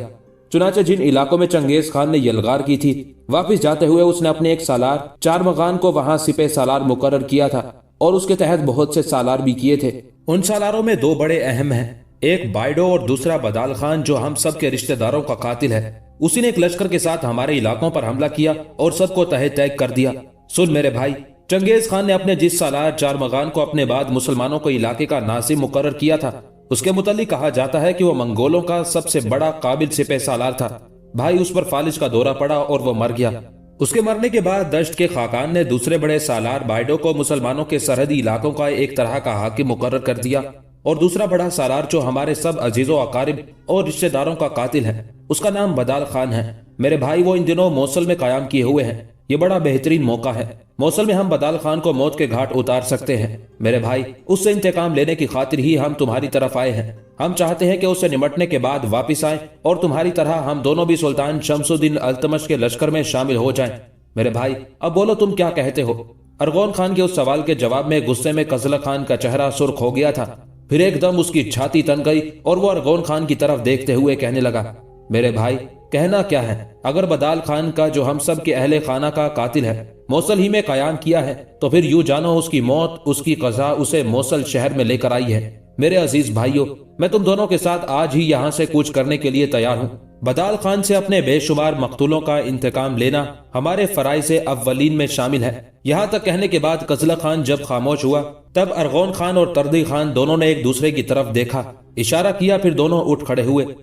इस पर गौर से उसकी तरफ देखते हुए कजला खान कहने लगा, ये तुम दोनों उठकर कहाँ जा रहे हो? इस पर तर्दी खान मुस्कुराते हुए कहने लगा, कजला खान, हम दोनों मुस्तकर की तरफ जाते हैं, वहां अपने घोड़ों को तैयार करते हैं। तुम तैयार होकर उधर आ जाना, वहीं से कूच करेंगे। देख मेरे भाई, इस हवेली के साथ तुम्हारा क्या रिश्ता है हम जानते हैं। रुखसत होने के लिए तुम्हें उनसे भी बात करनी है, इसलिए कि यहाँ एक ऐसी हस्ती है जो आने वाले दौर में तुम्हारी जिंदगी की साथी बनने वाली है। लिहाजा मेरे भाई, इस घर से तुम्हारा एक ऐसा रिश्ता है कि तुम्हें इस मौजू पर उनसे बात करनी चाहिए थी। साथ ही नीजा खान की तरफ देखते हुए तर्दी खान कहने लगा, मोहतरम नीजा खान, आप ये जानिएगा कि कजला खान हमारा भाई है। हम आपको यकीन दिलाते हैं कि अगर हम पर कोई आफत आती है तो पहले हम दोनों सामने होंगे, कजला खान की हिफाजत करेंगे और मुझे उम्मीद है कि जिस मुहिम पर हम निकलने वाले हैं, खुदावंदे कुद्दूस की मेहरबानी और हिमायत से उस मुहिम में हम कामयाब लौटेंगे। तर्दी खान जब खामोश हुआ तब उसका बाजू पकड़ते हुए कजला खान कहने लगा, तुम दोनों भाई बैठो, खाना खाकर यहाँ से जाना। इस पर तर्दी खान कहने लगा, भाई, अभी तो असर का वक्त हुआ है, ये खाना खाने का कौन सा वक्त है? दोपहर का खाना हम मुस्तकर में खा चुके हैं। बस तुम तैयार होकर मुस्तकर की तरफ आओ, वहीं से अपनी मंजिल की तरफ कूच करेंगे। कजला खान ने भी उन दोनों की तजवीज से इत्तेफाक किया था, लिहाजा उन दोनों को साथ लेकर बाहर निकला। दरवाजे तक उन्हें छोड़ने गया। फिर जब वो पलटा तो दीवान खाने से बाहर नीजा खान और बारबत के साथ करातीस और एतमर दोनों खड़ी थी। शायद नीजा खान ने करातीस और एतमर को उस सारी गुफ्तगू से आगाह कर दिया था जो तर्दी खान और अरगोन खान की कजला खान के साथ हुई थी। उसके बाद सब दीवान खाने में बैठ गए। यहाँ तक कि गुफ्तगू का आगाज करातीस ने किया और कजला खान को मुखातिब करके कहने लगी, बेटे, एतमर के अब्बा मुझे और एतमर को तफसील के साथ सब कुछ बता चुके हैं। बेटे, हम में से कोई भी तुम्हें इस मुहिम से रोकेगा नहीं, पर इतनी इल्तजा करेंगे कि मोहतात रहना। ये मत ख्याल करना कि तुम्हारा कोई आगा पीछा नहीं है। मेरे बच्चे, ये हवेली तुम्हारी अपनी है। तुम्हारी हैसियत अब हमारे बेटे की है। एतमर हमारी वो बेटी है जिसके लिए हम सब कुछ कुर्बान कर सकते हैं, और एतमर वो लड़की है जो तुमसे मंसूब हो चुकी है। लिहाजा एतमर की तरह अब तुम भी हमारे लिए सब कुछ हो। करातीस के खामोश होने पर नीसा खान ने एक गहरी निगाह अपनी बेटी एतमर पर डाली और उसने देखा वो कुछ उदास, परेशान और फिक्रमंद थी। उस मौके पर करातीस भी बराबर एतमर की तरफ देखे जा रही थी। एतमर ने भी अंदाजा लगा लिया था कि उसकी माँ और उसका बाप दोनों उसकी तरफ देख रहे हैं, लिहाजा अपने आप को उसने संभाला, होठों पर जबान फेरी, फिर कजला खान की तरफ देखते हुए कहने लगी, अब जबकि आप अपने इन दोनों साथियों के साथ जाने का इरादा कर ही चुके हैं, तो ये बताएं कि आप ज़ादे राह के तौर पर क्या साथ लेकर जाएंगे। कजला खान ने भी एतमर की हालत का अंदाजा लगा लिया था, लिहाजा गौर से उसकी तरफ देखते हुए बड़ी नरमी में कहने लगा, एतमर, तुम्हें कुछ करने की जहमत उठाने की जरूरत नहीं है। मैं कुछ भी साथ लेकर नहीं जाऊंगा। मेरा घोड़ा इस वक्त यहीं बंधा हुआ है। इसे लेकर मैं पहले मोहतरम इज़ुद्दीन के यहाँ जाऊंगा, उनसे अपनी इस मुहिम का जिक्र करूंगा और उन्हें बताने के बाद अपने मकान में जाऊंगा वहां से अपने फालतू कपड़े और जरूरी सामान लेकर मुस्तकर का रुख करूंगा और वहां से अपने दोनों साथियों तर्दी खान और अरगोन खान के साथ मोसल का रुख कर जाऊंगा। कजला खान जब खामोश हुआ तब गौर से बल्कि घूरने के अंदाज में उसकी तरफ देखते हुए एतमर कहने लगी, मैं आपके इस जवाब से मुतमईन नहीं हूँ। ज़्यादा राह के बगैर तो आप नहीं जाएंगे और फिर आपके साथ आपके दो साथी भी हैं। वो क्या सोचेंगे कि हम इस हवेली से खाली ही चले गए और रास्ते में खाने पीने का कोई सामान मुहैया नहीं किया गया। उस मौके पर करातीस ने नीसा खान को मखसूस इशारा किया जिसे नीसा खान समझ गया। फिर करातीस एतमर की तरफ देखते हुए कहने लगी, बेटी तुम दोनों मिलकर फैसला कर लो, जो फैसला होगा उससे हम मुत्तफिक होंगे। जो चीज भी कजला खान साथ लेकर जाना चाहता है अभी और इसी वक्त तैयार कर दी जाएगी। उसके साथ ही करातीस दीवान खाने में दाखिल हुई। उसके साथ साथ नीसा खान भी अंदर चला गया और हाथ के इशारे से नीसा खान ने बारबत को भी बुला लिया। इस तरह शायद वो तीनों एतमर और कजला खान को कुछ देर अलहदगी में गुफ्तगू करने का मौका फराहम करना चाहते थे। उनके जाने के बाद एक गहरी निगाह फिर कजला खान ने एतमर पर डाली। फिर कहने लगा, एतमर मैं देखता हूं तुम उदास, परेशान और फिक्रमंद हो गई हो। देखो एतमर, मुझसे नाराज मत होना इसलिए कि कजला खान को खामोश हो जाना पड़ा, इसलिए कि परेशानी का इजहार करते हुए एतमर बोल उठी, कौन आपसे नाराज हो रहा है? आपसे नाराज और खफा होने का तो मैं सोच भी नहीं सकती। हाँ, ये जो आप अपने दोनों साथियों के साथ कूच कर रहे हैं तो इससे मैं वाकई उदास और अफसुर्दा हूँ, इसलिए कि आप मेरी जात का एक हिस्सा है। आपकी रवानगी और आपका कुछ अरसा हमसे दूर रहना यकीनन मेरे लिए बड़ा गिरा और बड़ा शाक गुजरेगा, लेकिन मैं आपको इस मुहिम से रोकूंगी भी नहीं। साथ ही मैं आपसे ये भी इस्तदा करूंगी कि जाने से पहले मेरे साथ 2 वादे कीजिएगा और वादा खिलाफी ना कीजिएगा। कैसे वादे? गौर से एतमर की तरफ देखते हुए कजला खान ने पूछ लिया। जवाब में एतमर अपने खूबसूरत सुर्ख होंठों पर जबान फेरते हुए कहने लगी, आप पहला वादा मुझसे ये करें कि अपने आप को नाहक खतरात में नहीं डालेंगे, इंतहाई एहतियात से काम लेंगे। मैं मानती हूँ बदाल खान जिसने आपके और आपके दोनों साथियों के अहले खाना को कत्ल किया था इस काबिल है कि उसकी गर्दन काटी जाए, लेकिन ये काम इंतहाई खतरनाक है। इसी बिना पर इस मुहिम ने मुझे परेशान और फिक्रमंद कर लिया है। लिहाजा आपका पहला वादा ये होना चाहिए कि आप बड़ी एहतियात से काम लेंगे, नाहक अपने आप को खतरात में नहीं डालेंगे। अगर कोई ऐसा मौका आए बदाल से इंतकाम लेना नामुमकिन हो जाए तो फिर मेरी आपसे इल्तिजा और इस्तेदा है कि अपनी इस मुहिम को अधूरा छोड़कर वापिस आ जाइएगा, खामखा मंगोलों की निगाहों में ना आइएगा। आप दूसरा वादा मुझसे ये करें कि सिर्फ आप अपने आप को अपनी जात तक महदूद नहीं रखेंगे। हम दोनों एक दूसरे के लिए हैं, हमारा जीना मरना साथ है। इस बिना पर जो भी काम करें ये भी निगाह में रखिएगा कि कोई दहली की एक हवेली में बड़ी बेचैनी और बड़ी बेताबी से आपका इंतजार कर रहा होगा, और इंतजार करने वाली आप जानते हैं मैं एतमर ही होंगी। मैं हर रोज अपनी हवेली के सदर दरवाजे को देखूंगी और इंतजार करूंगी कि आप कब सलामती के साथ लौटते हुए हवेली के दरवाजे पर दस्तक देते हैं और कब मुझे यह अच्छी खबर सुनाएंगे कि आपने मोसल शहर में बदाल खान को मौत के घाट उतार दिया है। एतमर जब खामोश हुई तब बड़े प्यार से उसकी तरफ देखते हुए प्यार भरे अंदाज में कजला खान कहने लगा, एतमर तुम क्या समझती हो कि मुझे कोई एहसास नहीं कि मैं किसी से वाबस्ता हूं, कोई मेरे जिस्म का एक हिस्सा है? एतमर मुतमईन रहो, जिन 2 बातों की तुमने निशानदही की है उन पर कायम रहूंगा। बदाल खान से निमटने के लिए इंतहाई मोहतात रहूंगा और फिर जब तुम्हारी दुआएं मेरे साथ होंगी तो मुझे 100% उम्मीद है कि मेरा अल्लाह, मेरा मेहरबान खालिक इस सिलसिले में हमारी मदद करेगा और हम मोसल शहर में भी किसी न किसी तरह बदाल खान को मौत के घाट उतारने में कामयाब हो जाएंगे। कजला खान की उस गुफ्तगू पर एतमर किसी हद तक मुतमईन हो गई थी। फिर कहने लगी, आप ऐसा करें, अपने घोड़े को निकालकर पहले इज़ुद्दीन की तरफ जाएं, उन्हें अपनी रवानगी से मुतला करें और सुल्तान को भी वो आपकी रवानगी से मुतला कर देंगे। इसके बाद आप सीधे अपने घर जाइएगा, वहां से अपनी जरूरत का सामान और फालतू कपड़े लेकर आइएगा। वहां से आप मुस्तकर की तरफ नहीं जाएंगे, सीधे यहाँ मेरे पास आएंगे।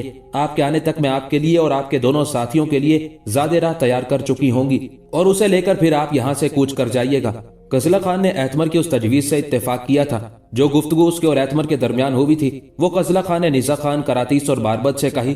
फिर वो अस्तबल की तरफ गया, अपना घोड़ा खोला और हवेली से बाहर निकल गया था। कजला खान पहले सीधा इज़ुद्दीन के यहाँ गया।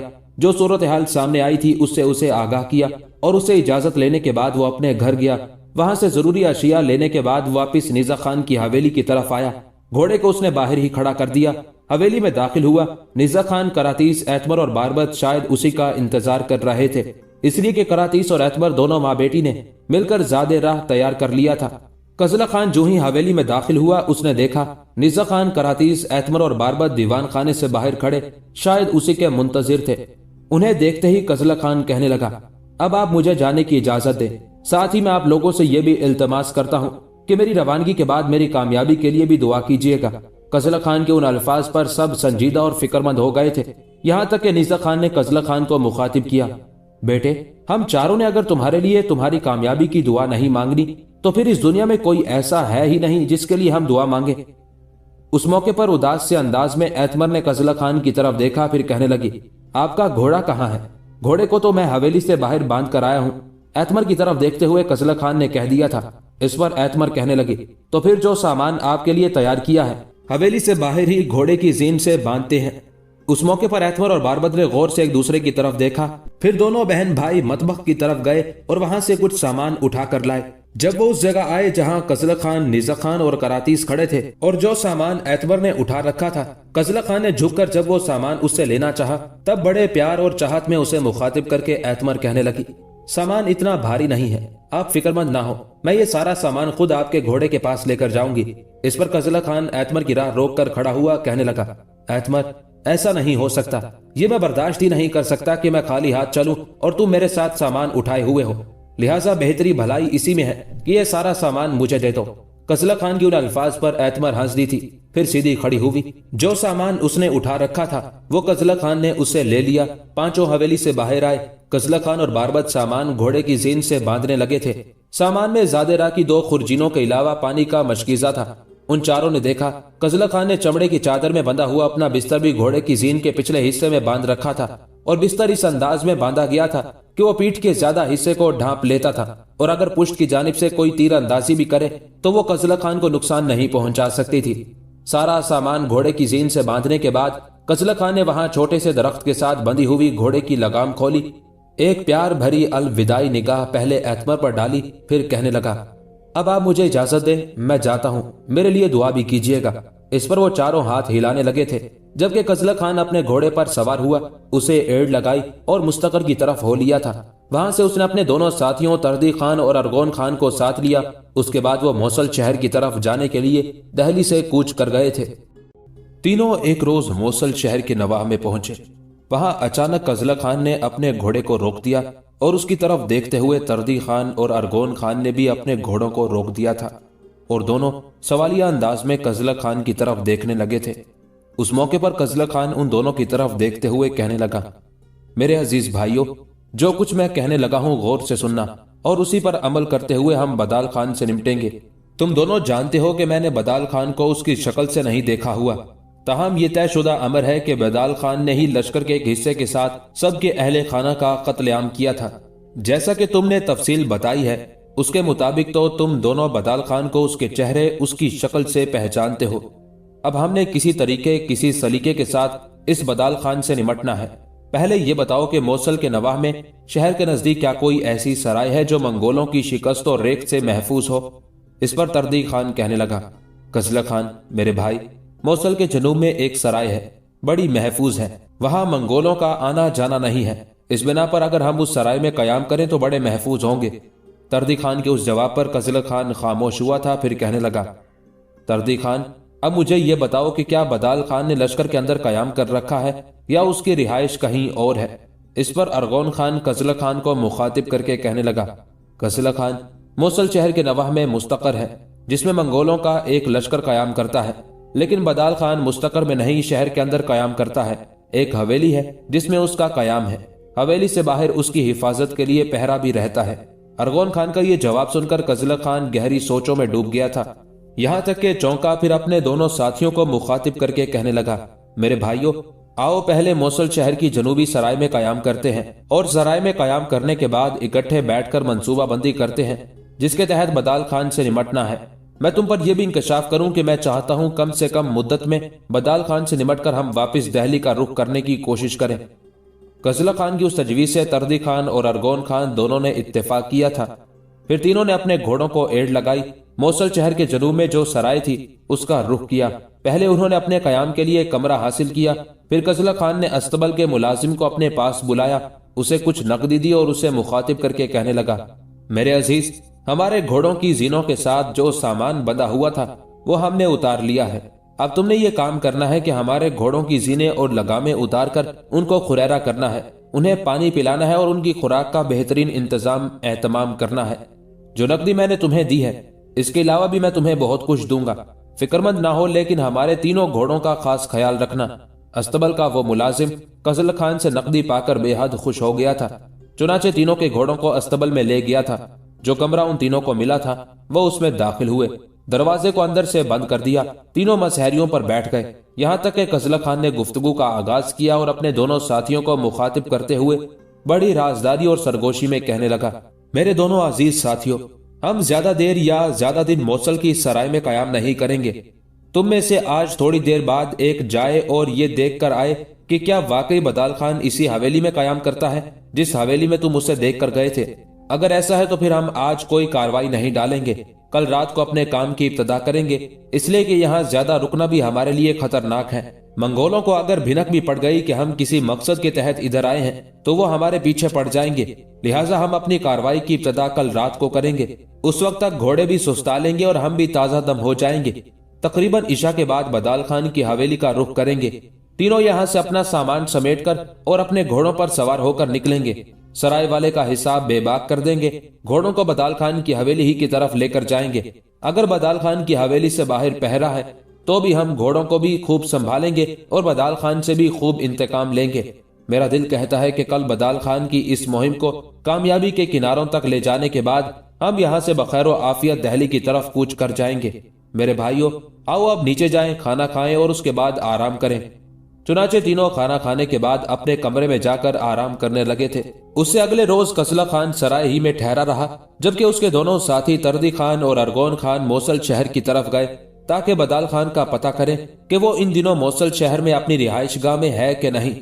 چنانچہ دونوں دوپہر کے وقت سرائے میں لوٹے۔ اس وقت قزل خان کمرے میں بڑی بے چینی سے ان دونوں ہی کا انتظار کر رہا تھا۔ جب وہ اس کے پاس آئے تب ان دونوں کو اپنے سامنے بٹھانے کے بعد بڑی رازداری میں انہیں مخاطب کرتے ہوئے قزل خان نے پوچھ لیا، میرے بھائیوں، اب بتاؤ کیا معاملہ ہے؟ اس پر ارغون خان مسکراتے ہوئے کہنے لگا، قزل خان میرے بھائی، ہم پوری معلومات لے کر آئے ہیں۔ پہلی بات یہ کہ منگولوں کے اکثر سالاروں نے، جنہیں چیدہ چیدہ یا بڑے سالار کہا جا سکتا ہے، موصل کے مستقر میں قیام کر رکھا ہے۔ چند ایک ہیں جو شہر کے اندر قیام رکھتے ہیں، ان چند ایک میں بدال خان بھی ہے۔ شہر کے نواحی علاقے میں ایک بڑی عمدہ حویلی ہے، اس کے ارد گرد باغات اور کھیت ہیں۔ اس حویلی پر اس بدال خان نے قبضہ کر رکھا ہے۔ اس کے اہل خانہ تو کہیں صحرائے غوبی میں ہوں گے، لیکن وہ اکیلا اس حویلی میں قیام رکھتا ہے۔ تاہم وہ چونکہ بڑے سالاروں میں شمار کیا جاتا ہے، اس لیے اس کی حفاظت کے لیے حویلی پر پہرے کا بھی انتظام اور اہتمام ہے۔ یہاں تک کہنے کے بعد ارغون خان جب خاموش ہوا تب بے پناہ خوشی کا اظہار کرتے ہوئے قزل خان کہنے لگا، ارغون خان، یہ انکشاف کر کے تو نے میرا دل خوش کر دیا ہے۔ اب ہم وقت ضائع نہیں کریں گے، آنے والی شب کو اپنی کاروائی کی ابتدا کریں گے، اور مجھے امید ہے کہ خداوند قدوس نے چاہا تو ہم اپنے مقصد میں کامیاب رہیں گے۔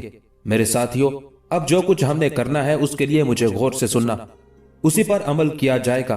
پہلے مجھے یہ بتاؤ کہ بدال خان کی حویلی پر کتنے پہرے دار ہوں گے؟ اس پر اس بار تردی خان بول اٹھا، کہنے لگا، پہرے دار کیا ہوں گے؟ زیادہ سے زیادہ 2 دن اور 2 رات کو ہوتے ہوں گے۔ وہ چنگیز خان کا رشتہ دار تو نہیں کہ اس کی حویلی کے چاروں طرف پہرے دار کھڑے کر دیے جائیں۔ تردی خان کے ان الفاظ پر قزل خان مسکرایا اور کہنے لگا، اگر یہ بات ہے تو پھر ہمارا کام اور آسان ہو گیا۔ پہلا اچھا انکشاف جو تم لوگوں نے کیا ہے وہ یہ کہ اس نے موصل شہر کے نواح میں ایک حویلی میں قیام کر رکھا ہے، اور اس حویلی کے ارد گرد باغات اور کھیت ہیں۔ اب جو کچھ ہم نے کرنا ہے غور سے سننا۔ یہاں سے روانہ ہونے کے بعد ہم اپنے گھوڑوں کو اس کی حویلی میں جو باغ ہوگا اس کے اندر باندھ دیں گے، تینوں حویلی کا رخ کریں گے۔ اگر تو دروازہ کھلا ہوگا تو بے محابہ اندر چلے جائیں گے۔ محافظوں سے نمٹنا میرا کام ہے، اس کے لیے تم فکر مند نہ ہونا۔ اگر دروازہ بند ہوا تو کھٹکا کریں گے، اور اگر کسی نے پوچھا کہ کیا بات ہے، کیا معاملہ ہے، تو کہیں گے کہ ہم نینوا کے نواحی علاقوں کی طرف سے آئے ہیں اور بدال خان کے سامنے ایک نالش پیش کرنا چاہتے ہیں۔ اگر تو کسی محافظ نے دروازہ کھول کر ہماری بات سنی تو پھر میں دروازے کو دھکا دے کر کھول دوں گا، اور جو دروازہ کھولے گا اس پر گرفت کر لوں گا۔ اس کے ساتھ اگر دوسرا ہوا تو اس سے تم دونوں نمٹ لینا۔ جتنے بھی وہاں محافظ ہوں گے ان کا خاتمہ کرنے کے بعد ان کی لاشوں کو بیرونی دروازے کے قریب ہی رکھ دینا ہے، اور دروازے کو اندر سے زنجیر لگا دینی ہے۔ اس کے بعد بدال خان کا رخ کرنا ہے۔ بدال خان کو قتل نہیں کرنا، اس کے ہاتھ پشت پر باندھ کر اس کی آنکھوں اور منہ پر کس کر کپڑا باندھ دیں گے تاکہ وہ بول نہ سکے۔ اس کے بعد اسے میں اٹھا لوں گا، तुम दोनों मरने वाले मुहाफिजों को उठा लेना, इसलिए कि वहां किसी की लाश को नहीं छोड़ा जाएगा। अगर हम ऐसा करेंगे तो मंगोल इर्द गिर्द के मुसलमानों पर सख्तियां और जबर करके उनका नातिका बंद कर देंगे और फिर ये जानने की कोशिश करेंगे कि बदाल खान और उसके मुहाफिज कहाँ गए और उनका खात्मा किसने किया। इस बिना पर हवेली के अंदर कोई लाश नहीं रहेगी। सबको उठाकर हम बाग के अंदर ले जाएंगे, लाशों को अपने घोड़ों पर रखकर और घोड़ों पर सवार होकर उन्हें सरपट दौड़ा देंगे और वापसी का सफर शुरू कर देंगे। ये सफर सुबह तक जारी रहेगा और सुबह तक मुझे उम्मीद है कि हम मंगोलों के इलाकों से निकलकर दूर चले जाएंगे। इसके बाद मंगोलों की लाशों को तो वहीं फेंक देंगे। बदाल खान से मैं अपना हिसाब बेबाक करूंगा कि वो कैसे हमारे अजीजों अकारिब के अलावा सैकड़ों नहीं हजारों मुसलमानों का कत्लेआम कराता रहा। यहां तक कहने के बाद कजला खान रुका, फिर अपनी बात को आगे बढ़ाता हुआ वो कह रहा था, मेरे अजीज साथियों, ये बदाल खान से निपटने का एक तरीका है। अब दूसरे तरीके की तरफ आते हैं। अगर हम बदाल खान की हवेली के दरवाजे पर दस्तक देते हैं और मुहाफिज दरवाजा नहीं खोलते बल्कि बंद दरवाजे के पीछे से ही गुफ्तगू करते हैं, तब हमें दूसरा हरबा इस्तेमाल करना पड़ेगा। तीनों दीवार कूदकर हवेली के अंदर दाखिल होंगे। सबसे पहले मुहाफिजों का खात्मा करेंगे, उसके बाद बदाल खान को उठाकर उसके हाथ पुष्ट पर बांधने और मुंह पर कपड़ा कसकर बांधने के बाद अपने साथ ले जाएंगे। तर्दी खान और अरगोन खान दोनों ने कजला खान की उस तजवीज से इत्तेफाक किया था। चुनाचे शाम तक वो सराय में कयाम किए रहे। शाम के बाद उन्होंने अपने घोड़ों पर जीने डाल दी ताकि वो चारा खाकर पेट भर ले, और रात जब गहरी होने लगी तब सराय के मालिक को उन्होंने अदायगी कर दी और अपने घोड़ों को लेकर वो सराय से निकले। मोसल शहर के नवाह में बदाल खान जिस हवेली में कयाम रखता था उसकी तरफ गए। हवेली के अतराफ में जो बाग और खेत थे उनमें से होते हुए एक महफूज जगह उन्होंने अपने घोड़ों को बांध दिया। उसके बाद तीनों कुछ देर तक खुसर फुसर करते हुए सलाह मशवरा करते रहे। फिर बदाल खान की हवेली के सदर दरवाजे पर आए और तर्दी खान की निशानदही करने पर कजला खान ने आगे बढ़कर उस हवेली के दरवाजे पर दस्तक दी। पहली दस्तक पर ही किसी ने जंजीर खोली। दरवाजा थोड़ा सा वाकिया और धीमे से लहजे में कहने लगा, कौन है और इस वक्त क्या चाहता है? कजला खान ने उसे गनीमत जाना कि किसी मुहाफिज ने दरवाजा खोला था, लिहाजा उन्होंने एक जोरदार धक्का देते हुए दरवाजा खोल दिया और जिस मुहाफिज ने दरवाजा खोला था एक हाथ उसके मुंह पर रखा, दूसरे हाथ से उसका गला दबाते हुए उसका खात्मा कर दिया था। कोई ज्यादा देर ना गुजरी थी कि हवेली के दूसरे हिस्से से खटका हुआ। शायद वहां भी कोई मुहाफिज था। इस बिना पर तर्दी खान और अरगोन खान दोनों ने लाश को दरवाजे के पीछे कर दिया, खुद भी छुपकर खड़े हो गए, जबकि कजला खान दरवाजे के पास खड़ा रहा। दूसरा मुहाफिज शायद यही ख्याल कर रहा था कि दरवाजे पर उसका साथी खड़ा हुआ है। जो ही वो भागता हुआ करीब आया और कुछ कहने लगा, कजला खान ने चीते की तरह झपटते हुए उसकी गर्दन पर अपनी गिरफ्त रखी और उसका भी गला दबाकर खात्मा कर दिया। दोनों लाशों को बैरूनी दरवाजे के करीब रखने के बाद वो आगे बढ़े। एक कमरा जिसके अंदर रोशनी फूट रही थी उसके सामने वो खड़े हो गए। दरवाजा खोलकर कमरे में दाखिल हुए। कमरे में एक शख्स सोया हुआ था। उसे देखते हुए तर्दी खान और अरगोन खान दोनों ने खुशी का इजहार किया। सरगोशी में कजला खान को मुखातिब करते हुए तर्दी खान कहने लगा, मेरे अजीज भाई, बिस्तर पर जो लेटा हुआ है यही बदाल खान है। इस पर कजला खान ने अपने शाने पर जो खुरजीन लटका रखी थी उसके अंदर से रस्सी निकाली और कहने लगा, तर्दी खान, मैं इसके हाथ पुष्ट पर बांधूंगा, तुम फौरन इसके बिस्तर का एक कपड़ा लेकर इसके मुंह और आंखों पर कसकर बांध देना। उसके साथ ही कजला खान आगे बढ़ा, अपना बायां हाथ उसके मुंह पर रखा और गर्दन से पकड़कर उसे उठाया। बदाल खान मुज़ाहमत करने लगा था, लेकिन कजला खान की गिरफ्त बड़ी सख्त और आहनी थी। उसने उसे हिलने नहीं दिया। इतनी देर तक तर्दी खान ने एक कपड़ा भी तलाश कर लिया और फिर उसके मुंह और आंखों पर उसने कसकर कपड़ा बांध दिया। इतनी देर तक कजला खान उसके दोनों हाथ खींचकर पुष्ट की तरफ ले गया था और एक रस्सी से उसके दोनों हाथ उसने बांध दिए थे। ये काम करने के बाद इत्मीनान का इजहार करते हुए कजला खान कहने लगा, मेरे भाइयों, यूं जानो हम अपनी मुहिम के पहले मरहले में तो कामयाब हुए हैं। अब ऐसा करो, तुम दोनों जाकर दरवाजे वाली लाशों को उठाओ और उन्हें नवाही खेत में रख दो। मैं तुम्हारे पीछे पीछे बदाल खान की लाश लाता हूँ और वहीं खेत में रखने के बाद तुम तीनों लाशों के पास खड़े रहना। मैं वापस आऊंगा। हवेली में दाखिल होने के बाद हवेली में अंदर से जंजीर लगाऊंगा और फिर दीवार से कूदकर बाहर जाऊंगा और तुम्हारे पास खेतों में पहुंच जाऊंगा। इससे आगे तर्दी खान और अरगोन खान चूंकि समझ चुके थे, लिहाजा कजला खान ने बदाल खान को उठाया, सदर दरवाजे की तरफ आया। वहां से तर्दी खान और अरगोन खान दोनों ने मरने वाले मुहाफिजों को उठाया और हवेली के करीब जो खेत थे उनमें दाखिल हुए। खेत से निकलकर कजला खान फिर वापस आया, हवेली में दाखिल हुआ, हवेली के दरवाजे को अंदर से जंजीर लगाई। उसके बाद वो दीवार फांदकर बाहर निकला, खेत में गया। एक बार फिर तीनों हरकत में आए। बदाल खान को कजला खान ने उठा लिया। इतनी देर में तर्दी खान और अरगोन खान ने दोनों मुहाफिजों को उठाया अपने घोड़ों की तरफ गए, उन्हें अपने अपने घोड़ों के आगे रखा, घोड़ों पर सवार हुए। उसके बाद रात की तारीकी में वो अपने घोड़ों को सरपट दौड़ा रहे थे। तीनों के घोड़े चूंकि ताजा दम थे, एक दिन और एक रात आराम कर चुके थे, साथ ही उन्हें खुराक खाकर पेट भरने के लिए भी काफी वक्त मुहैया किया गया था। लिहाजा ताजा दम होने की वजह से तीनों घोड़ों के भागने की रफ्तार बड़ी तेज थी। चुनाचे तीनों अपने घोड़ों को उस शाहराह पर दौड़ाते रहे जो शाहराह मोसल से निकलकर नेनवा के खंडरात, वहां से अरबेला, फिर कजवेन और कजवेन से निशापुर, वहां से हेरात, हेरात से बामियान, फिर काबुल और पेशावर और लाहौर से होती हुई दिल्ली की तरफ जाती थी। जिस वक्त सुबह का सूरज तुलू हुआ, तीनों अपने घोड़ों को सर पर दौड़ाते हुए रे शहर से थोड़ा सा आगे चले गए थे। वहां एक वीराने में कसला खान ने अपने घोड़े को रोक दिया और उसकी तरफ देखते हुए तर्दी खान और अरगोन खान ने भी अपने घोड़ों की बागें खींच ली। पहले तीनों ने मिलकर मरने वालों को एक घड़े में डालकर उस पर मट्टी डाल दी। फिर बदाल खान को घोड़े से उतारकर उसकी आंखों से कपड़ा उतार दिया गया। बदाल खान बड़ी परेशानी और फिक्रमंदी के आलम में इधर उधर दाएं बाएं देखने लगा था। हाथ पुष्ट पर बंधे होने की वजह से वो बड़ी तकलीफ और अजियत में था। यहाँ तक कि कजला खान ने उसे मुखातिब किया, बदाल खान, तुम्हारे इल्म में इजाफा करने के लिए मैं तुमसे ये कहता हूँ कि हम तुम्हारे साथ तुम्हारे दोनों मुहाफिजों को भी उठा लाए थे। उन दोनों का तो हमने खात्मा कर दिया था और उनकी लाशों को वो सामने गड्ढा खोद कर हमने दबा दिया है। हमने उनकी लाशों की बेहुरमती नहीं की जिस तरह तुम लोग बेहुरमती करने के आदी हो। बदाल खान, अब तुम ये पूछोगे कि हम कौन है और तुम कहाँ आ गए हो। इस पर बदाल खान कहने लगा, तुमने सच कहा है, ये बताओ कि तुम कौन हो और मुझे कहाँ लेकर आए हो। अगर तुम ये समझते हो कि मेरे मुहाफिजों का खात्मा करने के बाद तुम मुझे भी नुकसान पहुंचाओगे तो याद रखना, बचकर नहीं जा पाओगे। मंगोल मेरे मरने का सुनकर उस वक्त तक और वहां तक तुम्हारा ताकुब करेंगे जहां तक तुम जा सकते हो, और ये ताकुब उस वक्त तक जारी रहेगा जब तक तुम सबको मौत के घाट ना उतार दिया जाए। बदाल खान की उस गुफ्तगू से कजला खान ताव खा गया था। एक जोरदार थप्पड़ उसके मुंह पर मारा और कहने लगा, तेरी और तेरे मंगोल साथियों की ऐसी तैसी, तुझे अपनी जान की फिक्र करनी चाहिए। बदाल खान फिर गुर्राती हुई आवाज में बोल पड़ा, ये बताओ मुझे क्यों उठाकर यहाँ लाए हो। ये कौन सी जगह है और कौन सा वीराना है, और तुमने मुझे उठाकर यहाँ लाने की ये कभी हरकत क्यों की है। क्या तुम नहीं जानते कि मुझे नुकसान पहुंचने की सूरत में मंगोल तुम तीनों के सारे खानदान का ही खात्मा कर देंगे।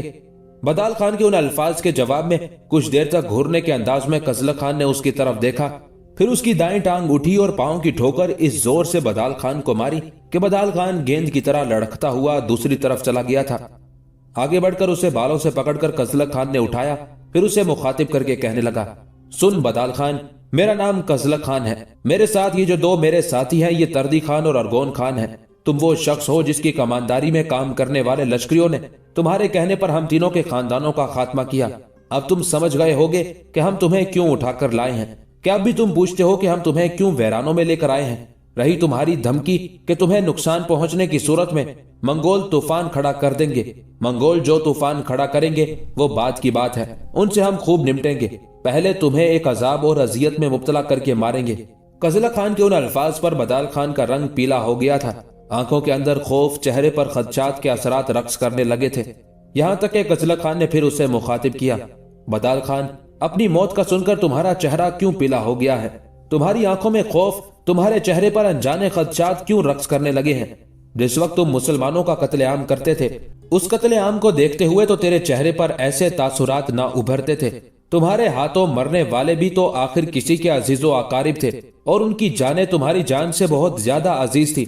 ऐसा जुल्म करते वक्त बदाल खान, तुमने ये भी ना सोचा कि जिस कदर जुल्म तुम ढा रहे हो उसका नतीजा इबरत खेज भी निकल सकता है और मकतूलों का कोई अजीज तुमसे इंतकाम भी ले सकता है। लेकिन उस वक्त तुम्हारी सोचें आसमानों को छूती थी। तुम किसी को अपने पल्ले नहीं बांधते थे। ये ख्याल करते थे कि तुम नाकाबिले तस्कीर हो।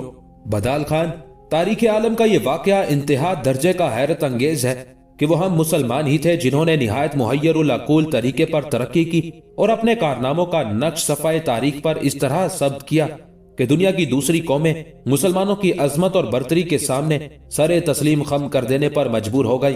अब वही मुसलमान अगर तुम्हारे हाथों शिकस्त व फलाकत का शिकार है तो इसमें तुम्हारा कोई कमाल नहीं है। अगर मेरी कौम का शिराजाए मिली परागंदा हुआ है तो इसमें तुम्हारी जुर्रतमंदी का कोई अमल दखल नहीं है, इसलिए कि मुसलमान बजाते खुद नज़ा और ना इत्तेफाकी का शिकार हैं।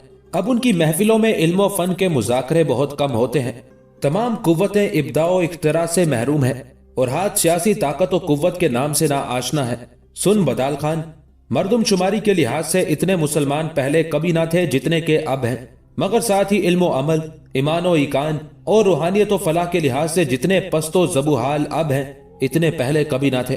बदाल खान, क्या हम मुसलमान ही ना थे कि जिन्होंने पहली सदी हिजरी के खत्म होने से पहले मशरिक में सिंध और चीनी तुर्किस्तान तक और मगरिब में उंदलस तक अपनी हुकूमत और ममलुकत की हदूद वसी की, और इन मुल्कों में सिर्फ सियासी ताकत और कुव्वत ही हासिल नहीं की, बल्कि इस्लाम की हक्कानी तालीमात और इस्लामी तमद्दुन और तहजीब की नाकाबिले रद्द दिलकशी ने ऐसा रंग जमाया कि चंद मुल्कों को छोड़कर तमाम मफ्तूहा ममालिक खालिस इस्लामी मुल्क बन गए।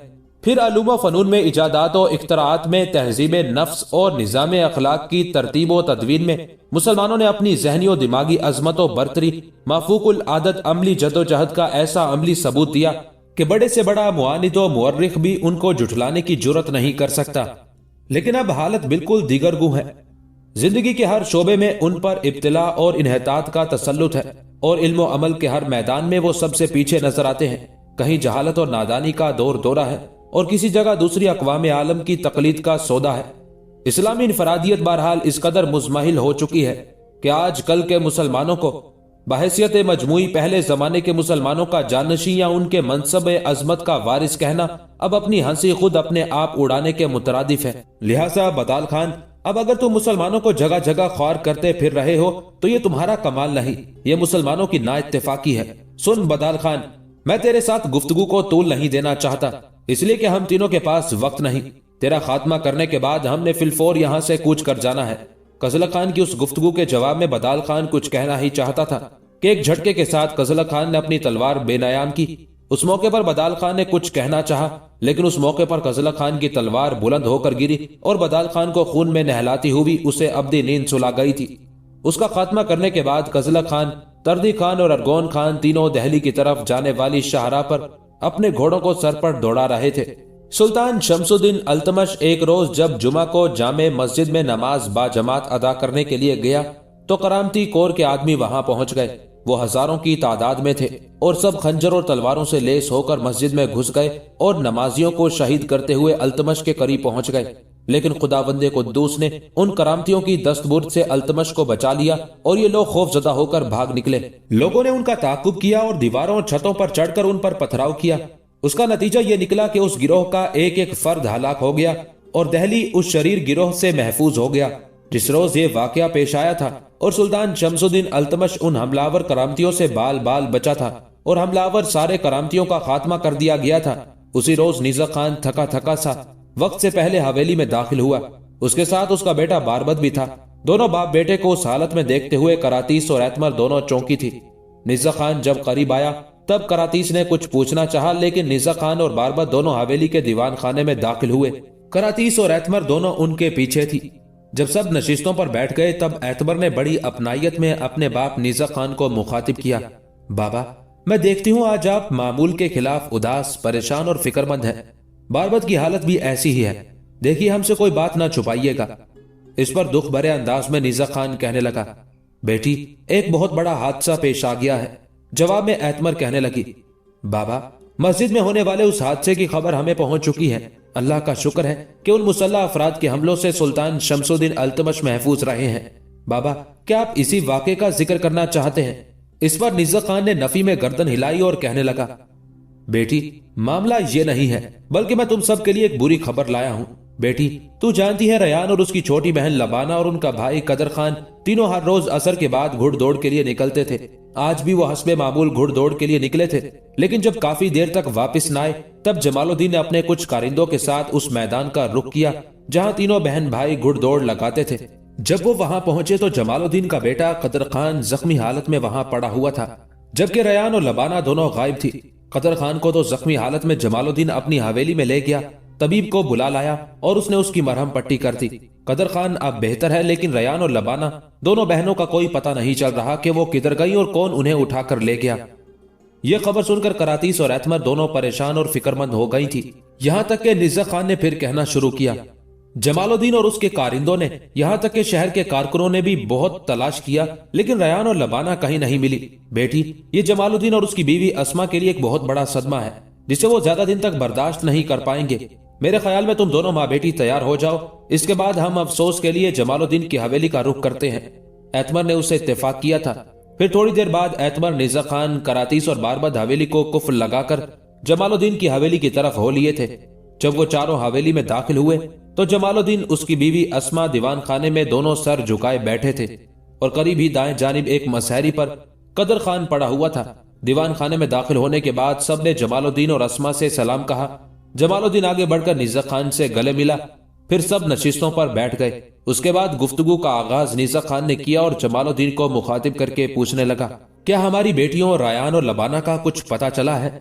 इस पर रूहानसी सी आवाज में जमालुद्दीन कहने लगा, निज़ा खान मेरे भाई, शहर का कोना कोना छान मारा, शहर के मुन्नादों से भी ऐलान करवाया, लेकिन अब तक उनका कोई अता पता नहीं है। कोई मेरी बेटियों का पता लगा दे तो मैं पंख लगाकर उनसे मिलने पहुंच जाऊं। उनका यूं गायब हो जाना हमारे लिए इंतहा दर्जे की तकलीफ और बेइज्जती का बाइस है।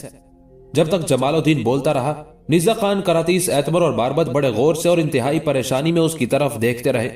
जब जमालुद्दीन खामोश हुआ तब अपना बाजू आगे फैलाते हुए जमालुद्दीन को निज़ा खान ने अपने साथ लिपटा लिया। फिर उसका शाना थपथपाया और कहने लगा, जमालुद्दीन मेरे भाई, हम सब हर मामले में तुम्हारे साथ हैं। रयान और लबाना हमारे लिए ऐसी ही है जैसी कि हमारी बेटी एतमर है। उसके साथ ही निज़ा खान अपनी जगह पर उठकर खड़ा हुआ, उस मसहरी की तरफ गया जिस पर जख्मी कदर खान लेटा हुआ था। उसके पास जाकर निज़ा खान झुका, शफकत और प्यार भरा एक बोसा उसने कदर खान की पेशानी पर दिया। उस मौके पर करातीस, एतमर और बारबद भी कदर खान की तरफ गए।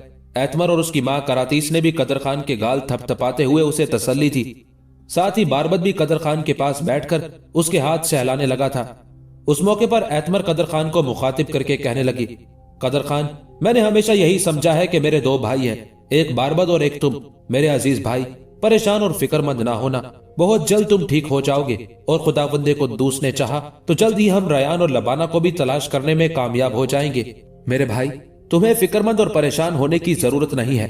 अब तक हमें किसी ने यह नहीं बताया कि रयान और लबाना पर क्या गुजरी। मेरे भाई, तुम तो उनके साथ थे, मामला क्या हुआ? एतमर की उस गुफ्तगू से कदर खान परेशान और फिक्रमंद हो गया था।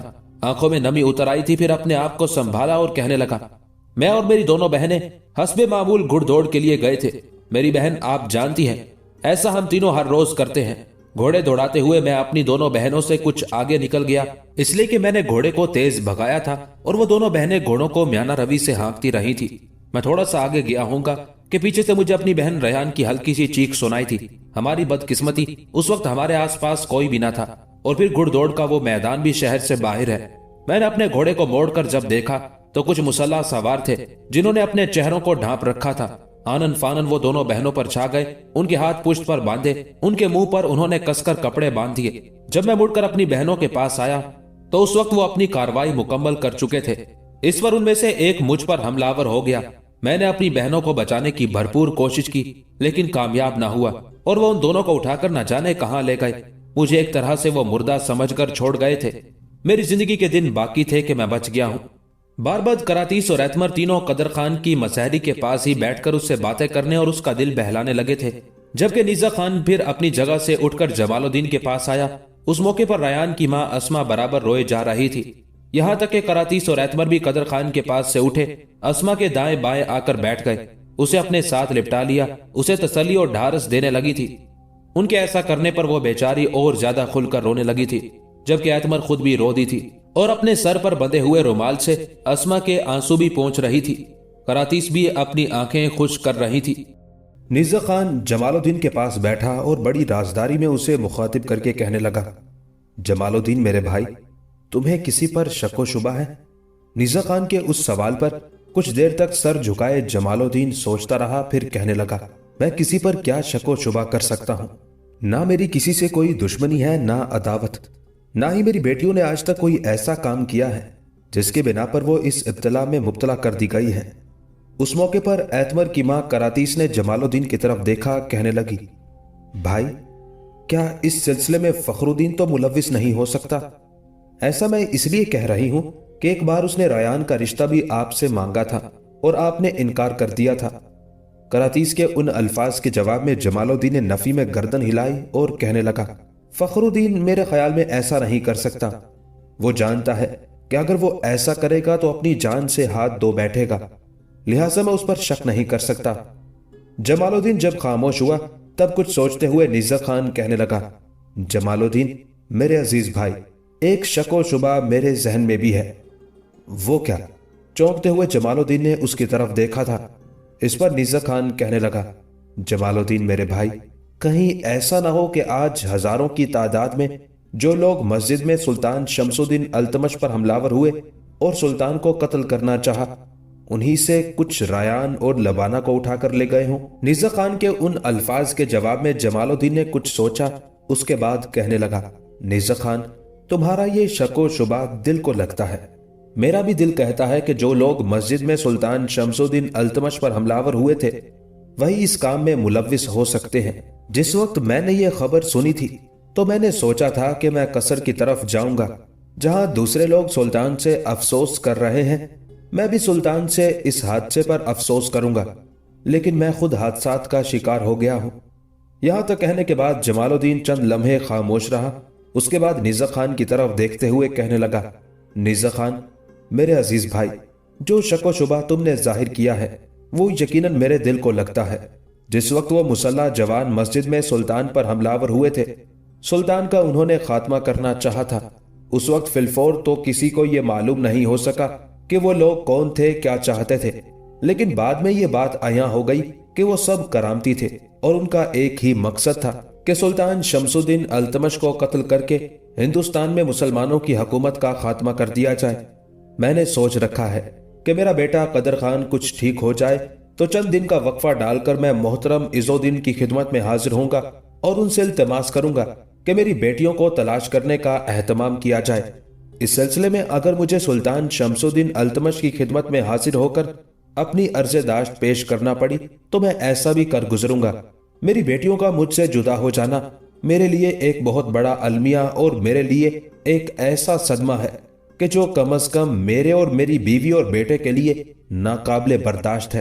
اس موقع پر نیزہ خان نے کچھ سوچا، پھر وہ اپنے بیٹے باربد کی طرف دیکھتے ہوئے کہنے لگا، باربد میرے بیٹے، تم یہیں بیٹھو، میں تمہاری ماں اور ایتمر جاتے ہیں۔ جمال الدین ان کی اہلیہ اور قدر خان نے ابھی تک کچھ کھایا پیا نہیں ہوگا، لہٰذا گھر جا کر ان کے لیے کھانا تیار کر کے لاتے ہیں۔ نیزہ خان کے ان الفاظ پر جمال الدین کی بیوی اسما چونک اٹھی، کہنے لگی، بھائی آپ کو ایسی زحمت اٹھانے کی کیا ضرورت ہے؟ یہاں گھر میں ہر چیز ہے، ہم کھانا تیار کر لیں گے، آپ کو حویلی میں جا کر اور وہاں سے کھانا تیار کر کے یہاں لانے کی کیا ضرورت ہے؟ اس موقع پر ایتمر اپنی جگہ پر اٹھ کھڑی ہوئی، پھر کہنے لگی، خالہ اگر یہ بات ہے تو میں یہی کھانا تیار کر کے اور آپ تینوں کو کھلانے کے بعد یہاں سے جاؤں گی۔ اس کے ساتھ ہی ایتمر اٹھ کر جب مطبخ کی طرف جانے لگی تب اسما بھی اٹھ کھڑی ہوئی، اس کے ساتھ کراتیس بھی کھڑی ہو کر اس کے ساتھ ہولی تھی۔ یوں تینوں مطبخ کی طرف ہولی تھی۔ مطبخ میں جا کر اسما نے سب کے لیے کھانا تیار کرنا چاہا، لیکن ایتمر اور کراتیس نے روک دیا تھا۔ صرف جمال الدین، اسما اور قدر خان کے لیے کھانا تیار کیا گیا۔ کھانا اسی کمرے میں لایا گیا جہاں قدر خان کو رکھا گیا تھا۔ اپنی موجودگی میں نیزہ خان، کراتیس، ایتمر اور باربد نے جمال الدین، اسما اور قدر خان کو کھانا کھلایا۔ اس کے بعد سارے برتن اٹھا کر ایتمر نے مطبخ میں رکھ دیے تھے۔ کھانے کے بعد بھی وہ کافی دیر تک اکٹھے بیٹھ کر باتیں کرتے رہے۔ نیزہ خان، کراتیس، ایتمر اور باربد جمال الدین، اسما اور قدر خان کو ڈھارس اور تسلی دیتے رہے اور پھر چاروں اجازت لے کر وہاں سے اٹھے اور اپنی حویلی کی طرف ہو لیے تھے۔ حویلی میں آ کر چاروں دیوان خانے میں آ کر بیٹھ گئے تھے۔ اس موقع پر نیزہ خان کچھ دیر سوچتا رہا، اس کے بعد اپنی بیٹی ایتمر کو مخاطب کر کے کہنے لگا، ایتمر میری بیٹی، اب تجھے بھی محتاط رہنا ہوگا، نہ جانے کون لوگ ریان اور لبانہ کو اٹھا کر لے گئے ہیں اور ان کے ماں باپ کی حالت میری بچی تم نے دیکھی ہے۔ مجھے خدشہ ہے کہ ریان کے ساتھ ساتھ کوئی تمہیں بھی نقصان پہنچانے کی کوشش نہ کرے، لہٰذا جب تک حالات درست نہیں ہوتے، قاتل پکڑے نہیں جاتے، اس وقت تک تم میری بیٹی، میری بچی گھڑ دوڑ کے لیے کہیں باہر نہیں نکلنا۔ نیزہ خان کے ان الفاظ پر ایتمر اور باربد دونوں پریشان اور فکر مند ہو گئے تھے، یہاں تک کہ باربد نے دکھ بھری آواز میں کہنا شروع کیا، بابا ان دنوں اگر بھائی قزلہ خان یہاں ہوتے تو یقیناً معاملہ کچھ اور ہوتا۔ قزلہ خان کا نام سن کر جہاں نیزہ خان گہری سوچوں میں ڈوب گیا تھا، وہاں ایتمر اور کراتیس بھی فکر مند ہو گئی تھی، یہاں تک کہ نیزہ خان نے باری باری گہری نگاہ اپنی بیوی کراتیس اور بیٹی ایتمر پر ڈالی، پھر دکھ بھرے انداز میں کہنے لگا، میں آج یہاں قزلہ خان کی جتنی ضرورت محسوس کر رہا ہوں پہلے کبھی نہ کی تھی۔ آج میں یہ محسوس کر رہا ہوں کہ قزلہ خان کی غیر موجودگی میں ہم غیر محفوظ ہیں۔ نیزہ خان یہاں تک کہنے کے بعد جب رکا تب ایتمر اپنے باپ کو مخاطب کر کے کہنے لگی، بابا आपको ज्यादा परेशान और फिक्रमंद होने की जरूरत नहीं है। हमें ज्यादा खतरा मंगोलों से था। बाबा, मंगोल हमारा सबसे बड़ा दुश्मन था। उसे दरियाए जमुना के किनारे कजलक खान मौत के घाट उतार चुके हैं और उसके साथ उनके साथियों का भी खात्मा किया जा चुका है। अब कोई ऐसा मंगोल नहीं है जिसके साथ हमारी दुश्मनी और अदावत हो, और ना ही किसी को यह खबर हुई होगी कि वो मंगोल जो हमारे पीछे पड़ा हुआ था कहां किस जगह मारा गया है। बाबा, आपका कहना दुरुस्त है कि कजलक खान यकीनन हमारे लिए तहफ्फुज का एक सामान है, लेकिन मैं समझती हूँ कि ये जो रयान और लबाना को उठाया गया है इसमें मामला कुछ और है। बाबा, कहीं ऐसा तो नहीं कि उनके साथ किसी की कोई जाती दुश्मनी और इनाद हो? अपनी बेटी एतमर के उन अल्फाज पर कुछ देर निसा खान गहरी सोचों में डूबा रहा, फिर कहने लगा, बेटी, उनकी किसके साथ दुश्मनी हो सकती है? वो बेचारा ताजिर पेशा शख्स है, अपनी दोनों बेटियों, बेटे और बीवी के साथ पुरसकून जिंदगी बसर कर रहा है। और फिर जमालुद्दीन ऐसा शख्स है जो दूसरों के लिए बिल्कुल बेजरर है। फिर उसके साथ ये जो हादसा पेश आया है, मैं समझता हूं ये बहुत बड़ा और नाकाबिले बर्दाश्त है। तहाम उसके पीछे कोई वजह और इल्लत तो जरूर है। यहां तक कहने के बाद निसा खान रुका, कुछ सोचा, फिर उसके बाद अपनी गुफ्तगू को आगे बढ़ाता हुआ वो दोबारा कह रहा था, एतमर मेरी बेटी, जो कुछ तुमने कहा है उससे मैं भी काफी हद तक इत्तेफाक करता हूं। ये मेरे बेटे कजलक खान का कमाल है कि उसने मंगोलों से हमारी जान छुड़ा दी है। जहां तक मंगोलों का ताल्लुक है, मैं खुद समझता हूं कि अब उनकी तरफ से हमें कोई खतरा और खदशा नहीं है, लेकिन रयान और लबाना के इस तरह उठाए जाने पर मेरी बच्ची, मैं परेशान और फिक्रमंद जरूर हूं। इस बिना पर मैं एक बार फिर मेरी बेटी तुमसे कहता हूं कि जब तक कजलक खान अपनी मुहिम से लौट कर नहीं आता, उस वक्त तक तुम दोनों बहन भाई मोहतात रहना। गुड़ दौड़ के लिए बिल्कुल नहीं निकलना। हाँ, अगर जाना है तो गुड़ दौड़ के लिए उधर जाना जहां शहर के दूसरे मर्द और औरतें भी घुड़ दौड़ करते हैं, अकेले कहीं नहीं जाना। मेरे ख्याल में बेटी, अब तुम दोनों माँ बेटी उठो, खाना तैयार करो, इसलिए कि भूख लगी है।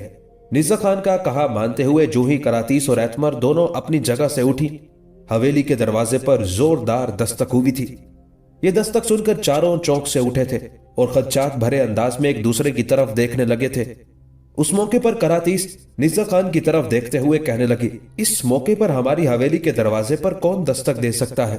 करातीस एतमर और बारबद की परेशानी को देखते हुए निज़ा खान अपनी जगह पर उठ खड़ा हुआ, कहने लगा, ये दहली शहर है। शहर के अंदर हम इतने भी गैर महफूज नहीं है कि जो चाहे हमारी हवेली के दरवाजे पर दस्तक दे और हमें नुकसान पहुंचाकर चलता बने। इसलिए कि रात के वक्त शहर के अंदर कोतवाल रशीदुद्दीन के मखसूस कारिंदे शहरियों की हिफाजत के लिए गश्त करते रहते हैं। तुम तीनों यहां बैठो, मैं देखता हूं दरवाजे पर दस्तक देने वाला कौन है। इस पर एतमर कहने लगी, बाबा, आप अकेले तो नहीं जाएंगे? इस वक्त न जाने दस्तक कौन दे रहा है, हम तीनों आपके साथ जाएंगे। जवाब में निज़ा खान मुस्कुराते हुए कहने लगा, चलो यूं ही सही। फिर दीवान खाने से वो निकले, हवेली के सदर दरवाजे की तरफ गए। दरवाजे के करीब जाकर निज़ा खान का हाथ पकड़कर एतमर ने उसे रोक दिया। बाहर चूंकि चांद की हल्की हल्की रोशनी थी, लिहाजा दरवाजे के अंदर जो सुराख था उसके साथ आंख लगाकर एतमर ने बाहर देखा और फिर उसने दीवाना वार झपटते हुए दरवाजा खोल दिया था। उसके ऐसा करने पर निज़ा खान, करातीस और बारबद भी अजीब सी जुस्तजू का शिकार थे। दरवाजा खुला, सबने देखा बाहर कजलक खान अपने घोड़े की बाग पकड़े खड़ा था। कजलक खान को वहां देखते ही जहां करातीस, बारबद और निज़ा खान और एतमर की खुशी की कोई इंतहा न थी, वहां निज़ा खान बुलंद आवाज में कहने लगा, खुश आमदीद मेरे बेटे, तेरी उम्र बड़ी लंबी है, इसलिए कि थोड़ी देर पहले हम तेरा ही जिक्र कर रहे थे। उसके साथ ही निज़ा खान आगे बढ़ा और कजलक खान से गले लगकर मिला। उसके ऐसा करने के बाद बारबद भी कजलक खान से मिला। उस मौके पर बारबद ने कजलक खान से उसके घोड़े की बाग लेना चाही, लेकिन कजलक खान हवेली में दाखिल होते हुए कहने लगा, बारबद मेरे भाई, तुम रहने दो, मैं घोड़े को खुद ही अस्तबल की तरफ ले जाता हूँ। इसकी जीन दहाना नहीं उतारूंगा। मैं थोड़ी देर तुम लोगों के पास बैठूंगा, फिर वापस घर चला जाऊंगा। उस मौके पर निज़ा खान ने पहले हवेली का दरवाजा बंद करके उसे अंदर से जंजीर लगाई, फिर कजलक खान को मुखातिब करके कहने लगा, बेटे, बारबद को घोड़ा अस्तबल की तरफ ले जाने दो।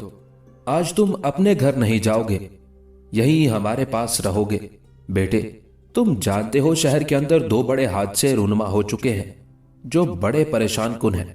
इस पर कजलक खान कहने लगा, बाबा, मुझे खबर हो चुकी है, इसी बिना पर पहले आप लोगों की तरफ आया हूं, वरना मैं घर जाकर सो जाता اس لیے کہ مجھ پر ابھی تک سفر کی تھکان طاری ہے۔ اس موقع پر ایتمر بول اٹھی اور دخل اندازی کرتے ہوئے کزلک خان کو مخاطب کر کے کہنے لگی، آپ گھوڑے کی بھاگ چھوڑ دیں، باربد کو گھوڑا استبل کی طرف لے جانے دیں۔ باربد میرے بھائی، گھوڑے کی زین اور دہانہ اتار کر چارے کا اہتمام کر کے اسے پانی پلا دو اور گھوڑے کی زین کے ساتھ جو خرجینیں لٹک رہی ہیں انہیں دیوان خانے میں لے آؤ۔ ہم سب دیوان خانے کی طرف جاتے ہیں۔ ایتمر کے ایسا کرنے پر کزلک خان نے چپ چاپ اپنے گھوڑے کی بھاگ باربد کو دے دی تھی۔ چنانچہ باربد اس کا گھوڑا لے کر استبل کی طرف ہو لیا تھا۔ سب دیوان خانے میں داخل ہوئے، نشستوں پر بیٹھ گئے۔ کچھ دیر تک گہری خاموشی چھائی رہی۔ اتنی دیر تک باربد بھی استبل میں گھوڑے کو باندھنے کے بعد اور زین کے ساتھ جو خرجینیں بندھی ہوئی تھی وہ لے کر دیوان خانے میں آ گیا تھا، اور خرجینیں ایک طرف رکھنے کے بعد وہ کزلک خان کے پہلو میں آ کر بیٹھ گیا تھا۔ اس موقع پر گفتگو کا آغاز نیزک خان نے کیا اور کزلک خان کی طرف دیکھتے ہوئے کہنے لگا، بیٹے، صدر دروازے کے پاس میں نے تم سے کہا تھا کہ شہر میں 2 بڑے حادثے رونما ہو چکے ہیں۔ پہلا حادثہ، یہاں تک کہتے کہتے نیزک خان کو رک جانا پڑا، اس لیے کہ کزلک خان بول اٹھا، آپ کو کچھ کہنے کی ضرورت نہیں ہے، میں جانتا ہوں۔ میرے خیال میں آپ یہی کہیں گے کہ پہلے حادثے میں سلطان شمس الدین التمش پر مسجد میں حملہ ہوا اور خداوند قدوس کا بڑا شکر، اس کا بڑا کرم، اس کی بڑی مہربانی کہ سلطان حملہ سے محفوظ رہے۔ دوسرا حادثہ آپ یہ کہیں گے کہ ریان اور اس کی چھوٹی بہن لبانہ کو کوئی اٹھا کر لے گیا ہے۔ میں آپ پر انکشاف کروں کہ میں دہلی شہر میں دن کے وقت ہی داخل ہو گیا تھا۔ شہر میں داخل ہونے کے بعد پہلے میرا ارادہ تھا کہ سیدھا گھر جاؤں گا، آرام کروں گا، اس کے بعد آپ لوگوں کی طرف آؤں گا۔ پھر میں نے اپنا ارادہ بدلا اور چاہا کہ سیدھا آپ لوگوں کی طرف آتا ہوں، یہاں کھانا کھاؤں گا، پھر گھر چلا جاؤں گا۔ لیکن شہر میں داخل ہونے کے بعد مجھے ان دونوں حادثات کی اطلاع ہوئی۔ تب میں سب سے پہلے سلطان کی خدمت میں حاضر ہوا۔ اس وقت عز الدین، دوسرے سالار اور عمرہ بھی وہاں موجود تھے۔ اس موقع پر سلطان نے میری آمد پر خوشی کا بھی اظہار کیا۔ ساتھ ہی سلطان نے اپنے کچھ مخبر بھی پھیلا دیے تھے جو یہ جاننے کی کوشش کریں گے کہ سلطان پر حملہ آور ہونے والے کون لوگ تھے، ان کا کیا مقصد تھا، ان کے پیچھے کس کا ہاتھ ہے، اور کیا یہ کوئی بغاوت ہے یا کوئی سازش ہے۔ بابا، سلطان کے پاس سے اٹھنے کے بعد میں سیدھا جمال الدین کے ہاں گیا، ان سے بھی افسوس کیا۔ وہاں جا کر مجھے پتا چلا کہ جس وقت آپ وہاں سے اٹھ کر آئے تھے اس کے ساتھ ہی میں وہاں پہنچا تھا۔ میرے خیال میں میری وہاں آمد سے چند لمحے پہلے آپ وہاں سے اٹھ کر اپنی حویلی کی طرف آئے تھے۔ وہاں بھی میں نے کچھ دیر بیٹھ کر محترم جمال الدین، ان کی اہلیہ اسما اور قدر خان کو تسلی دیتا رہا۔ قدر خان کی حالت اب کافی بہتر ہے۔ اگر خداوند قدوس نے چاہا تو جو مخبر سلطان نے حملاوروں کا اتا پتا لگانے کے لیے بھیجے ہیں وہ یہ بھی جاننے کی کوشش کریں گے کہ ریان اور لبانہ کو اٹھانے والے کون لوگ ہیں۔ یہ کام دہلی کے کسی شخص کا نہیں، کیونکہ یہ حادثہ اسی روز پیش آیا تھا جس روز سلطان پر حملہ ہوا، لہٰذا سب لوگ بھی یہ شک و شبہ ظاہر کر رہے ہیں کہ جو لوگ سلطان پر مسجد کے اندر حملہ آور ہوئے، کسی علت، کسی وجہ کی بنا پر وہ ریان اور لبانہ کو بھی اٹھا کر لے گئے۔ جس روز یہ پتا چلا کہ مسجد میں سلطان شمس الدین التمش پر حملہ آور ہو کر قتل کرنے کے در پہ لوگ کون ہیں، اس روز یہ بھی پتا چل جائے گا کہ ریان اور لبانہ کو اٹھا کر لے جانے والے کون ہیں۔ محترم جمال الدین اور ان کی بیوی کی حالت بڑی پریشان کن ہے۔ قدر خان زخمی ہوا تھا لیکن اب وہ بہتر ہے۔ زخموں کی مرہم پٹی ہو جانے کی وجہ سے اب وہ اپنے آپ کو بہتر حالت میں محسوس کرتا ہے۔ یہاں تک کہتے کہتے کزلک خان کو رک جانا پڑا، اس لیے کہ بڑے پیار، محبت اور چاہت میں اس کی طرف دیکھتے ہوئے ایتمر بول اٹھی تھی، یہ جو آپ سلطان کے علاوہ عز الدین، دوسرے سالاروں اور عمرا سے سلطان کے پاس مل کر آئے ہیں تو ان کے کیا تاثرات تھے؟ اس پر دکھ کا اظہار کرتے ہوئے کزلک خان کہنے لگا، مجھے سب سے بڑا افسوس یہ ہے کہ اس موقع پر میں یہاں موجود نہیں تھا۔ بہرحال جو لوگ مسجد میں نماز پڑھنے کے لیے گئے تھے ان میں سے کچھ کا کہنا ہے کہ جو مسجد میں حملہ آور ہوئے وہ کرامتی تھے اور ان کا اصل مقصد اور مدعا سلطان شمس الدین التمش کو ہلاک کرنا تھا، اس لیے کہ کرامتی کسی صورت یہ پسند نہیں کرتے کہ سلطان شہاب الدین غوری کے جانشین ہندوستان پر حکومت کریں۔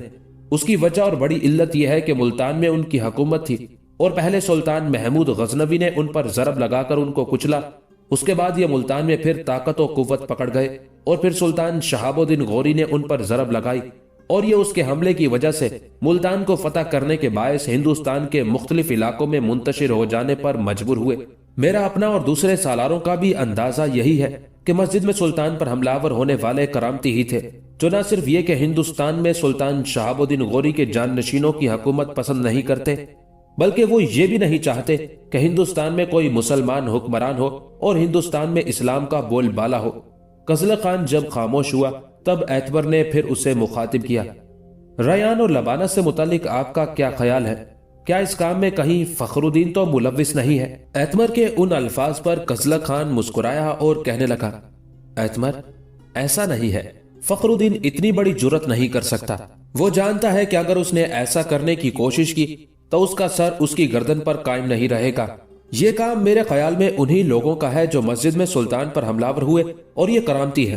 بہرحال چند دن تک پتہ چل جائے گا کہ حملہ آور کون تھے، ان کا مقصد اور مدعا کیا تھا، کہاں سے نکل کر انہوں نے ایک دم دہلی کی مسجد میں یلغار کر دی۔ یہ تو بھلا ہو سارے نمازیوں کا کہ وہ سب یکدم ان پر ٹوٹ پڑے اور ان کا خاتمہ کر دیا۔ اگر ایسا نہ ہوتا تو وہ یقیناً مسجد میں سلطان شمس الدین التمش کا خاتمہ کر دیتے، اس لیے کہ وہ سب مسلح تھے، جبکہ نمازیوں میں سے کوئی مسلح نہیں تھا۔ وہ تو نماز پڑھنے کے لیے آئے تھے، جنگ میں حصہ لینے کے لیے تو نہیں آئے تھے۔ یہاں تک کہنے کے بعد قزلق خان جب رکا تب غور سے اس کی طرف دیکھتے ہوئے نیزک خان بول اٹھا، بیٹے مجھے تو اب ایتمر اور باربد کی فکر لگ گئی ہے۔ یہ دونوں بہن بھائی بھی گھڑ دوڑ کے لیے جاتے ہیں۔ مجھے خطرہ ہے کہ جو معاملہ ریان اور لبانہ اور قدر خان کے ساتھ ہوا وہ کہیں میری بیٹی اور بیٹے کے ساتھ نہ ہو جائے۔ نیزک خان کے ان الفاظ پر قزلق خان سنجیدہ ہو گیا تھا، گہری سوچوں میں ڈوب گیا تھا۔ اس موقع پر ایتمر بڑے غور سے اس کی طرف دیکھے جا رہی تھی، یہاں تک کہ تسلی دینے کے انداز میں قزلق خان بول اٹھا، نہیں بابا ایسا نہیں ہوگا۔ جس دن کسی نے ایتمر اور باربد کے ساتھ ایسا کرنے کی کوشش کی وہ پھر زندہ نہیں رہے گا۔ ویسے آپ کے خدشات کسی حد تک درست ہیں۔ آج کے بعد میں خود بھی اپنی طرف سے کوشش کروں گا کہ جب یہ دونوں بہن بھائی گھڑ دوڑ یا کسی دوسرے کام کے لیے باہر نکلیں تو میں خود ان پر نگاہ رکھوں۔ اگر میں ایسا نہ کر سکا تو اپنے کچھ ساتھیوں میں سے ایسے مسلح جوان مقرر کروں گا جو دونوں بہن بھائی کی حفاظت کے لیے ان پر نگاہ رکھیں گے۔ خداوند قدوس نے چاہا تو ایتمر اور باربد کو کوئی خطرہ نہیں، آپ بالکل بے فکر رہیں۔ قزلق خان کے خاموش ہونے پر نیزک خان نے پھر کہنا شروع کیا، بیٹے تمہاری غیر حاضری اور تمہارے، یہاں تک کہتے کہتے نیزک خان کو رکنا پڑا اس لیے کہ ایتمر بول اٹھی، بابا ہم نے دوسرے موضوع ہی چھیڑ دیے ہیں، اب آپ نیا موضوع چھیڑنے لگے ہیں۔ قزلق خان کتنی دیر کے آئے ہوئے ہیں، ہم میں سے کسی نے بھی ان سے یہ نہیں پوچھا کہ جس مہم پر یہ گئے تھے اس کا کیا بنا۔ اس موقع پر نیزک خان اور کراتیس دونوں نے ایک ساتھ تعصب بھرے انداز میں اپنی پیشانی پر ہاتھ مارے۔ پھر نیزک خان کہنے لگا، بیٹے یہ سلطان پر مسجد میں حملے اور پھر ریان اور لبانہ کو اٹھا لے جانے کے واقعات سے کچھ ایسا پریشان اور پراگندہ ہو گیا ہے کہ کوئی بات صحیح طرح سوچتی ہی نہیں۔ میرے بیٹے اب بتاؤ تم جس مہم پر گئے تھے اس کا کیا بنا؟ جواب میں قزلق خان نے مسکراتے ہوئے اپنی مہم کی تفصیل کہہ دی تھی۔ اس موقع پر بے پناہ خوشی کا اظہار کرتے ہوئے ایتمر کہنے لگی، میں آپ کو آپ کی اس کامیاب مہم پر مبارکباد دیتی ہوں۔ ایتمر کے بعد نیزک خان، کراتیس اور باربد بھی مبارکباد دے رہے تھے۔ پھر نیزک خان نے قزلق خان کو مخاطب کیا، بیٹے یہ جو تم اپنی مہم سے کامیاب لوٹے ہو، میں سمجھتا ہوں تم نے ایک بہت بڑا مارکا سر کیا ہے۔ جس منگول سردار نے تمہارے تردی خان اور ارگون خان کے اہل خانہ کو ہلاک کیا تھا، آخر وہ بھی اپنے انجام کو پہنچا۔ بیٹے اب تمہارے وہ دونوں ساتھی تردی خان اور ارگون خان کہاں ہیں؟ اس پر قزلق خان مسکراتے ہوئے کہنے لگا، بابا وہ میرے ساتھ ہی دہلی میں داخل ہوئے تھے اور میرے ساتھ ہی وہ سلطان کی خدمت میں حاضر ہوئے، اور سلطان پر جو حملہ ہوا تھا اس پر سلطان کے سامنے اپنے دکھ اور افسوس کا بھی اظہار کیا۔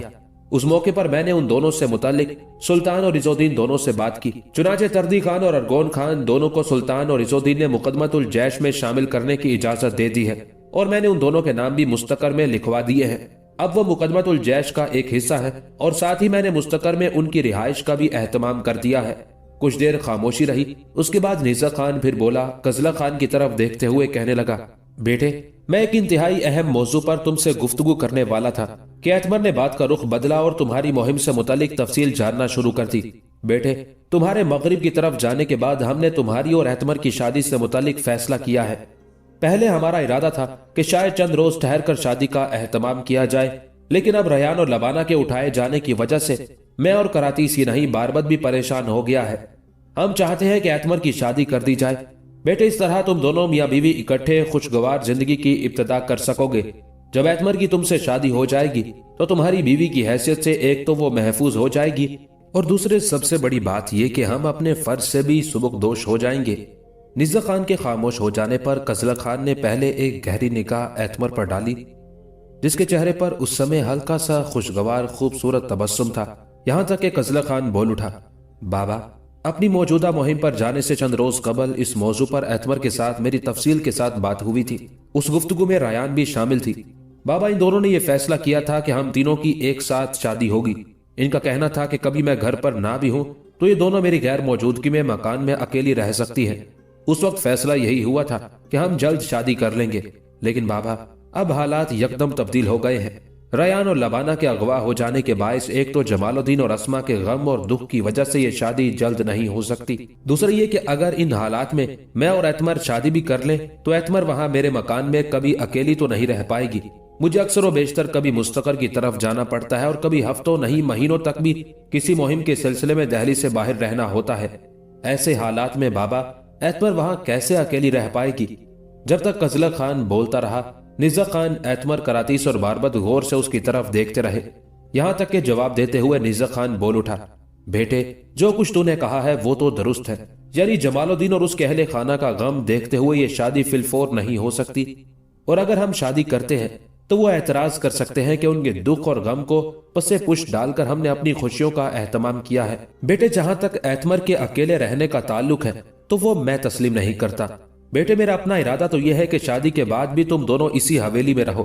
बेटे देखो, इस हवेली में जो काफी कमरे खाली पड़े हुए हैं उनमें तुम दोनों मियाँ बीवी बड़ी आसाइश और आरामदेह हालत में रह सकते हो। हाँ, अगर तुम ऐसा पसंद ना करो और एतमर के साथ अपने ही मकान में रहना चाहो तो बेटे जब तुम किसी मुहिम पर जाओ तो एतमर यहाँ हमारे पास रह लिया करेगी। जब तुम मुहिम पर नहीं होगे और शहर के अंदर होगे तो फिर तुम दोनों मियाँ बीवी अपने मकान ही में कायम किए रखना। बेटे हमारा मुद्दा तो तुम दोनों की खुशी है। एतमर को जो अकेले रखने का सवाल है बेटे ये नहीं उठना चाहिए, इसलिए कि मेरे बच्चे एतमर के हवाले और उसके राब्ते से इस हवेली पर तुम्हारा भी हक बनता है। कोई तुम्हें उस हक से महरूम नहीं कर सकता। बेटे मेरे दो ही बच्चे हैं, एतमर और बारबत, दोनों मुझे एक दूसरे से बढ़कर अजीज हैं। ना किसी मौके पर मैं बारबत को फरामोश कर सकता हूँ और ना ही एतमर को। बेटे जहां तक बारबत का ताल्लुक है वो तुम्हें अपने बड़े भाई की तरह समझता है और उसकी अपनी बड़ी चाहत और ख्वाहिश है कि शादी के बाद तुम और एतमर दोनों इसी हवेली में कायम करो। इसमें सिर्फ मेरी और करातीस ही की नहीं, बारबत की भी खुशी शामिल है। उस मौके पर बारबत पहली बार बोला और अपने बाप की तरफ देखते हुए कहने लगा, बाबा भाई एक लंबे सफर से आए हैं, आप इन्हें सिर्फ बातों ही में बहलाते रहेंगे या इनके खाने का भी एहतमाम करेंगे? बारबत के उन अल्फाज पर सब हंस दिए थे। उस मौके पर एतमर उठ खड़ी हुई कहने लगी, मैं थोड़ी देर तक खाना तैयार करके लाती हूँ। एतमर के साथ ही करातीस भी उठ खड़ी हुई और जब दोनों माँ बेटी दीवान खाने से निकलने लगी तब एतमर एकदम रुक गई। उसकी तरफ देखते हुए करातीस भी रुक गई और कजला खान की तरफ देखते हुए कहने लगी, आप यकीनन एक लंबे सफर से आए हैं और थके हुए भी होंगे। हमारे खाना तैयार करने तक आप उठे, नहा लें, लिबास तब्दील कर लें, इसके बाद सब इकट्ठे बैठकर खाना खाते हैं। एतमर के उन अल्फाज के जवाब में कजला खान कहने लगा, एतमर दरअसल बात यह है कि जो लिबास मैं साथ लेकर गया था वो सारे ही गंदे हो चुके हैं। ये जो मैंने पहना है यही बचा हुआ है। दहली में दाखिल होने के बाद मैं सीधा अपने घर की तरफ इसीलिए जाना चाहता था ताकि वहां नहा धोकर लिबास तब्दील करूंगा, लेकिन इन दो हादसात की वजह से घर की बजाय मुझे सीधा इधर आना पड़ा। कजला खान के उन अल्फाज के जवाब में एतमर कुछ कहना चाहती थी कि उससे पहले ही करातीस बोल उठी, मेरे बेटे तुम्हें लिबास से मुतालिक परेशान और फिक्रमंद होने की तो जरूरत नहीं है।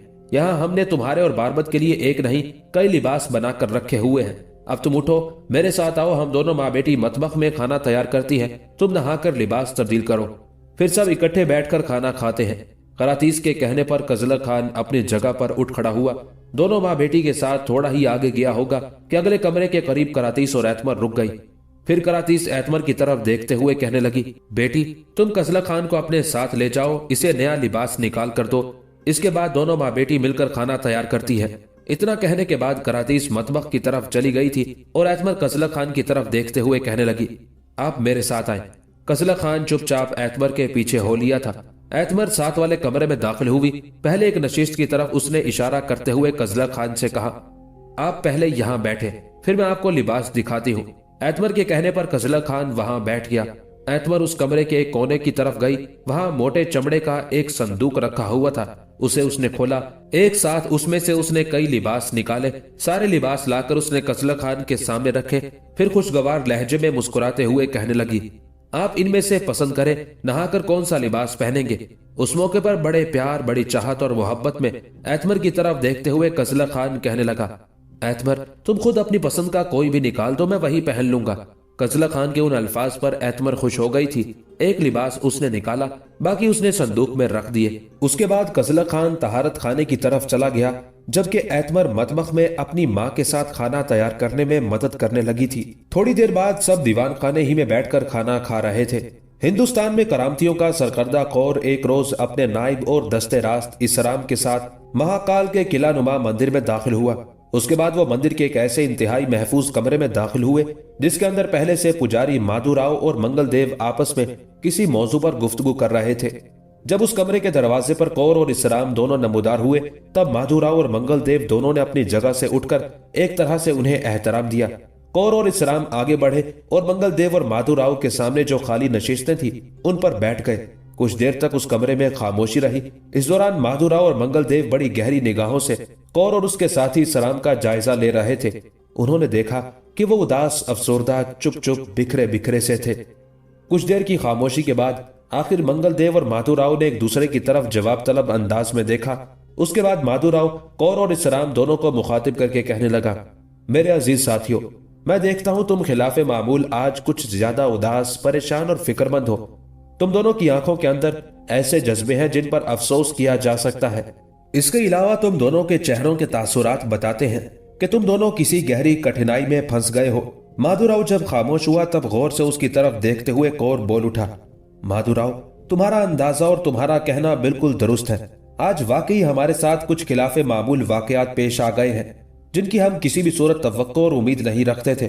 مادھو راؤ اور منگل دیو، تم دونوں جانتے ہو ہم نے اپنے بہترین، انتہائی چابک دست اور تربیت یافتہ مسلح جوان دہلی کی طرف روانہ کیے تھے۔ بظاہر وہ نہتے ہی لگتے تھے لیکن پوری طرح مسلح تھے۔ وہ دہلی کی جامع مسجد میں داخل ہونے میں بھی کامیاب ہو گئے اور اس موقع پر انہوں نے شمس الدین التمش پر حملہ ہو کر اس کا خاتمہ کرنا چاہا، لیکن ایسا ہو نہیں سکا۔ یہاں تک کہتے کہتے کور کو رک جانا پڑا، اس لیے کہ اس بار منگل دیو اسے مخاطب کر کے کہنے لگا، اگر تمہارے ساتھی شمس الدین التمش پر حملہ ہونے میں کامیاب ہو گئے تھے تو کیا وہ زخمی ہوا ہے اور بچ گیا ہے؟ اس پر دکھ بھرے انداز میں کور کہنے لگا، منگل دیو، یہی تو سب سے بڑا دکھ اور المیہ ہے کہ شمس الدین التمش زخمی نہیں ہوا۔ مسجد میں میرے ہزاروں کارکنوں نے داخل ہو کر شمس الدین کا خاتمہ کرنا چاہا، لیکن حیرت کی بات یہ ہے کہ نمازی جو اس وقت مسجد کے اندر موجود تھے وہ میرے مسلح جوانوں سے الجھ گئے اور ان میں سے کسی کو بھی انہوں نے شمس الدین التمش تک نہیں پہنچنے دیا اور اکا دکا کر کے میرے سارے ساتھیوں کو موت کے گھاٹ اتار دیا گیا۔ ہاں، میرا ایک ساتھی جو مسجد سے باہر اس سارے منظر پر نگاہ رکھنے کے لیے مقرر کیا گیا تھا، وہ بڑی مشکل سے اپنی جان بچا کر وہاں سے بھاگا ہے اور ابھی تھوڑی دیر پہلے اس نے یہ سارے واقعات مجھے اور میرے نائب ساتھی اسرام سے کہے ہیں۔ کور جب خاموش ہوا تب مادھو راؤ اور منگل دیو کچھ دیر تک حیرت، تعجب اور فکر مندی میں ڈوبے رہے۔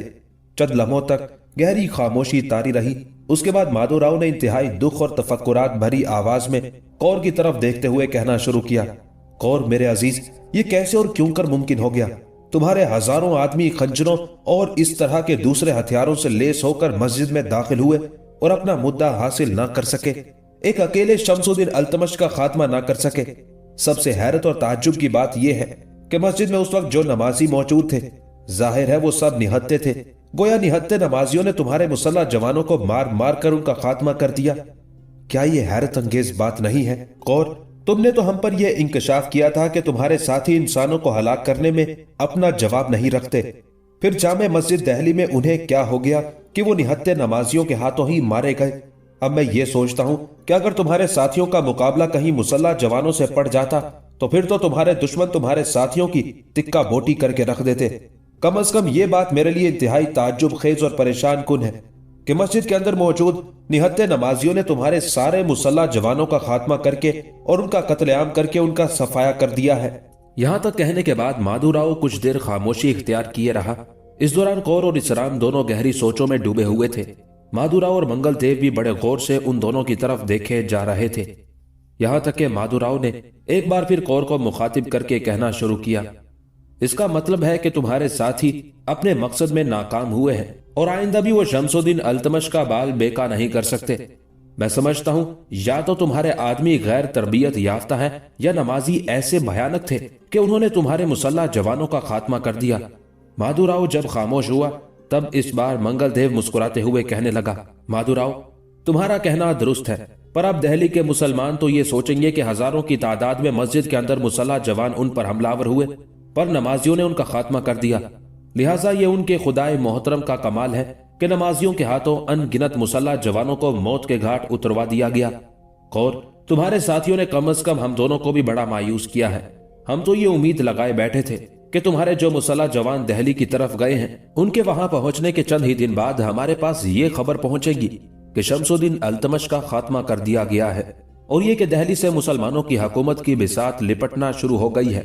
लेकिन कौर, ऐसा तो कुछ भी नहीं हुआ।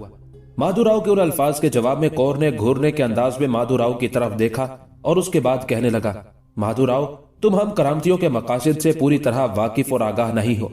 हमने इससे पहले बड़े बड़े मार के सर किए हैं। जाबिर से जाबिर हुक्मरान भी हमारी खुफिया कार्रवाइयों के आगे अपनी हिफाजत का बंद ना बांध सके और हमने उनका खात्मा करके रख दिया। जामे मस्जिद दिल्ली में जो नाकामी हमारी झोली में पड़ी है कि हम शमसुद्दीन अल्तमश को कत्ल नहीं कर सके, तो सुनो माधुराव और मंगल देव, मैं और मेरा ये साथी इसराम दोनों तुमसे वादा करते हैं कि अनकरीब वो वक्त आएगा जब शमसुद्दीन अल्तमश को मौत के घाट उतारने के बाद मुसलमानों की हुकूमत हिंदुस्तान से चलती कर देंगे। इसमें कोई शक नहीं कि वक्ती तौर पर हमें काफी नुकसान हुआ है, लेकिन इस नुकसान का हम बहुत जल्द अजाला करेंगे, नए सिरे से उस्तवार होंगे। मैं अपने इधर उधर बिखरे हुए साथियों को जमा करूंगा और एक बार फिर दिल्ली के ताजो तख्त पर जरब लगाने की कोशिश करूंगा। यहां तक कहने के बाद कौर रुका, फिर अपनी बात को आगे बढ़ाते हुए वो कह रहा था, माधुराव और मंगल देव, ये जो दिल्ली की जामे मस्जिद में हमारे साथियों का कत्लेआम हो गया है, तो मैं समझता हूं इसमें मेरी भी कुछ गलतियां हैं। कैसी गलतियां? उसकी तरफ देखते हुए माधुराव ने पूछ लिया था। जवाब में कौर बोला और कहने लगा, माधुराव, अपने जो मुसल्ला जवान मैंने दिल्ली की जामे मस्जिद में अल्तमश पर हमलावर होने के लिए रवाना किए थे, मुझे ऐसा नहीं करना चाहिए था, बल्कि मुझे अपने चंद आदमी दिल्ली की जामे मस्जिद की तरफ रवाना करने चाहिए थे। वो सुल्तान शमसुद्दीन अल्तमश ही के साथ नमाज पढ़ते और जब सुल्तान मस्जिद से बाहर निकलकर अपने मोजे और जूते पहनने लगता, उस पर हमलावर होकर उसका खात्मा करके चलते बनते। कौर जब खामोश हुआ तब गौर से उसकी आंखों में आंखें डालते हुए मंगल देव बोल उठा, कौर, अब तुम्हारा और तुम्हारे साथी इसराम का क्या हाल है? मैं ये भी बताऊं कि अल्तमश, उसके सालार और उमरा ये जानने की कोशिश करेंगे कि जामे मस्जिद में नमाजियों और सुल्तान पर हमलावर होने वाले कौन लोग थे, उनके क्या मकासद थे और वो किन सरजमीनों की तरफ से आए थे। कौर, मेरा दिल कहता है कि ये जो तुम्हारे साथी जामे मस्जिद और उसकी छत पर मारे गए हैं, तो अब सुल्तान और उसके सालार ये जानने की कोशिश करेंगे कि हमलावर कौन थे, कहां से आए, किसने भेजा और उनके मकासद क्या थे। चुनाचे सुल्तान शमसुद्दीन अल्तमश के मुखबिर इन इलाकों में बड़ी तेजी से काम करेंगे। मेरा दिल कहता है सुल्तान शमसुद्दीन अल्तमश पर एक रोज जरूर ये इंकशाफ करेंगे कि दिल्ली की जामे मस्जिद में नमाजियों पर हमलावर होने वाले करामता थे। और जिस रोज ऐसा हुआ, याद रखना, मुसलमानों का सुल्तान शमसुद्दीन अल्तमश हरकत में आएगा और अपने सारे दुश्मनों की ईंट से ईंट बजाकर रख देगा। मंगल देव जब खामोश हुआ तब खदशात भरे अंदाज में उसकी तरफ देखते हुए कौर बोल उठा, माधुराव और मंगल देव, मैं तुमसे ये सवाल करता हूं कि क्या तुम समझते हो कि सुल्तान अगर ये जान जाता है कि जामे मस्जिद पर हमला करामतियों ने किया था और करामतियों के ताल्लुकात महाकाल मंदिर से है, तो क्या सुल्तान महाकाल मंदिर पर हमलावर होकर उसे नुकसान पहुंचाएगा? कौर के उन अल्फाज के जवाब में माधुराव और मंगल देव दोनों के चेहरों पर तंजिया सी मुस्कुराहट नमूदार हुई। फिर मंगल देव बोल उठा, मुसलमानों का सुल्तान शमसुद्दीन अल्तमश अपने लश्कर के साथ सारी उम्र भी लगा रहे तो वो महाकाल मंदिर को फतह नहीं कर सकता और ना इसे कोई नुकसान पहुंचा सकता है। यह मंदिर जरूर है, लेकिन बड़े बड़े और मजबूत किले इसके सामने बिल्कुल हेच हैं। माजी में भी कुछ लोगों ने महाकाल मंदिर पर हमलावर होने की ठान ली तो उन्हें सिर्फ नाकामी का मुंह देखना पड़ा, बल्कि बहुत से हमलावर भी अपनी जानों से हाथ धो बैठे। लिहाजा तुम्हारे जो आदमी दिल्ली की जामे मस्जिद में मारे गए हैं, उसके रद्द अमल के तौर पर शमसुद्दीन अपने लश्कर के साथ महाकाल मंदिर या इससे मुल्हका भेलसा या उज्जैन शहर पर हमलावर होता है तो ऐसे हर महाज पर उसे नाकामी का सामना करना पड़ेगा। मंगल देव जब खामोश हुआ तब एक बार फिर अपनी बात दोहराते हुए कौर कहने लगा, मंगल देव और माधुराव, मैं फिर तुमसे कहता हूं कि हमें दिल्ली में अपने साथियों के मारे जाने का अफसोस और दुख है, लेकिन हम चंद दिन तक मंदिर से बाहर रहेंगे। मुख्तलिफ शहरों और कस्बों में जो हमारे करामती आकर आबाद हो गए हैं, उनमें बड़े बड़े जंगजू और तरबियत याफ्ता कारकुन भी हैं। उन्हें मैं जमा करूंगा और इस बार शमसुद्दीन अल्तमश पर किसी तरीके से हम हमलावर होंगे, ऐसा तरीका जो शमसुद्दीन अल्तमश की मौत को यकीनी बना देगा। उसके साथ ही कौर और इसराम उठ खड़े हुए कहने लगे, आप दोनों हजरात बैठकर उसी मौजू पर गुफ्तगू करते रहे जिस मौजू पर हम दोनों की आमद से पहले कर रहे थे। मैं और इसराम अब जाते हैं। चंद रोज तक मुख्तलिफ शहरों और कस्बों में आबाद अपने तरबियत याफ्ता साथियों को इकट्ठा करेंगे। उसके बाद एक बार फिर دہلی پر حملہ ہوں گے۔ ایک تو اپنے مرنے والے ساتھیوں کا انتقام لیں گے، دوسرے شمس الدین التمش کو موت کے گھاٹ اتار دیں گے۔ اس کے ساتھ ہی کور اور اسرام اٹھے اور مادورا اور منگل دیو سے دونوں نے اجازت لی۔ اس کے بعد وہ مندر سے نکل کر اپنی منزل کی طرف کوچ کر گئے تھے۔ ایک روز ظہر کے بعد نیزا خان، کراتیس، ایتمر اور باربد چاروں اپنی حویلی کے جو پھلدار پودے تھے ان کی دیکھ بھال کر رہے تھے کہ حویلی کے دروازے پر دستک ہوئی تھی۔ دستک سنتے ہی باربد بڑی تیزی سے صدر دروازے کی طرف بھاگا۔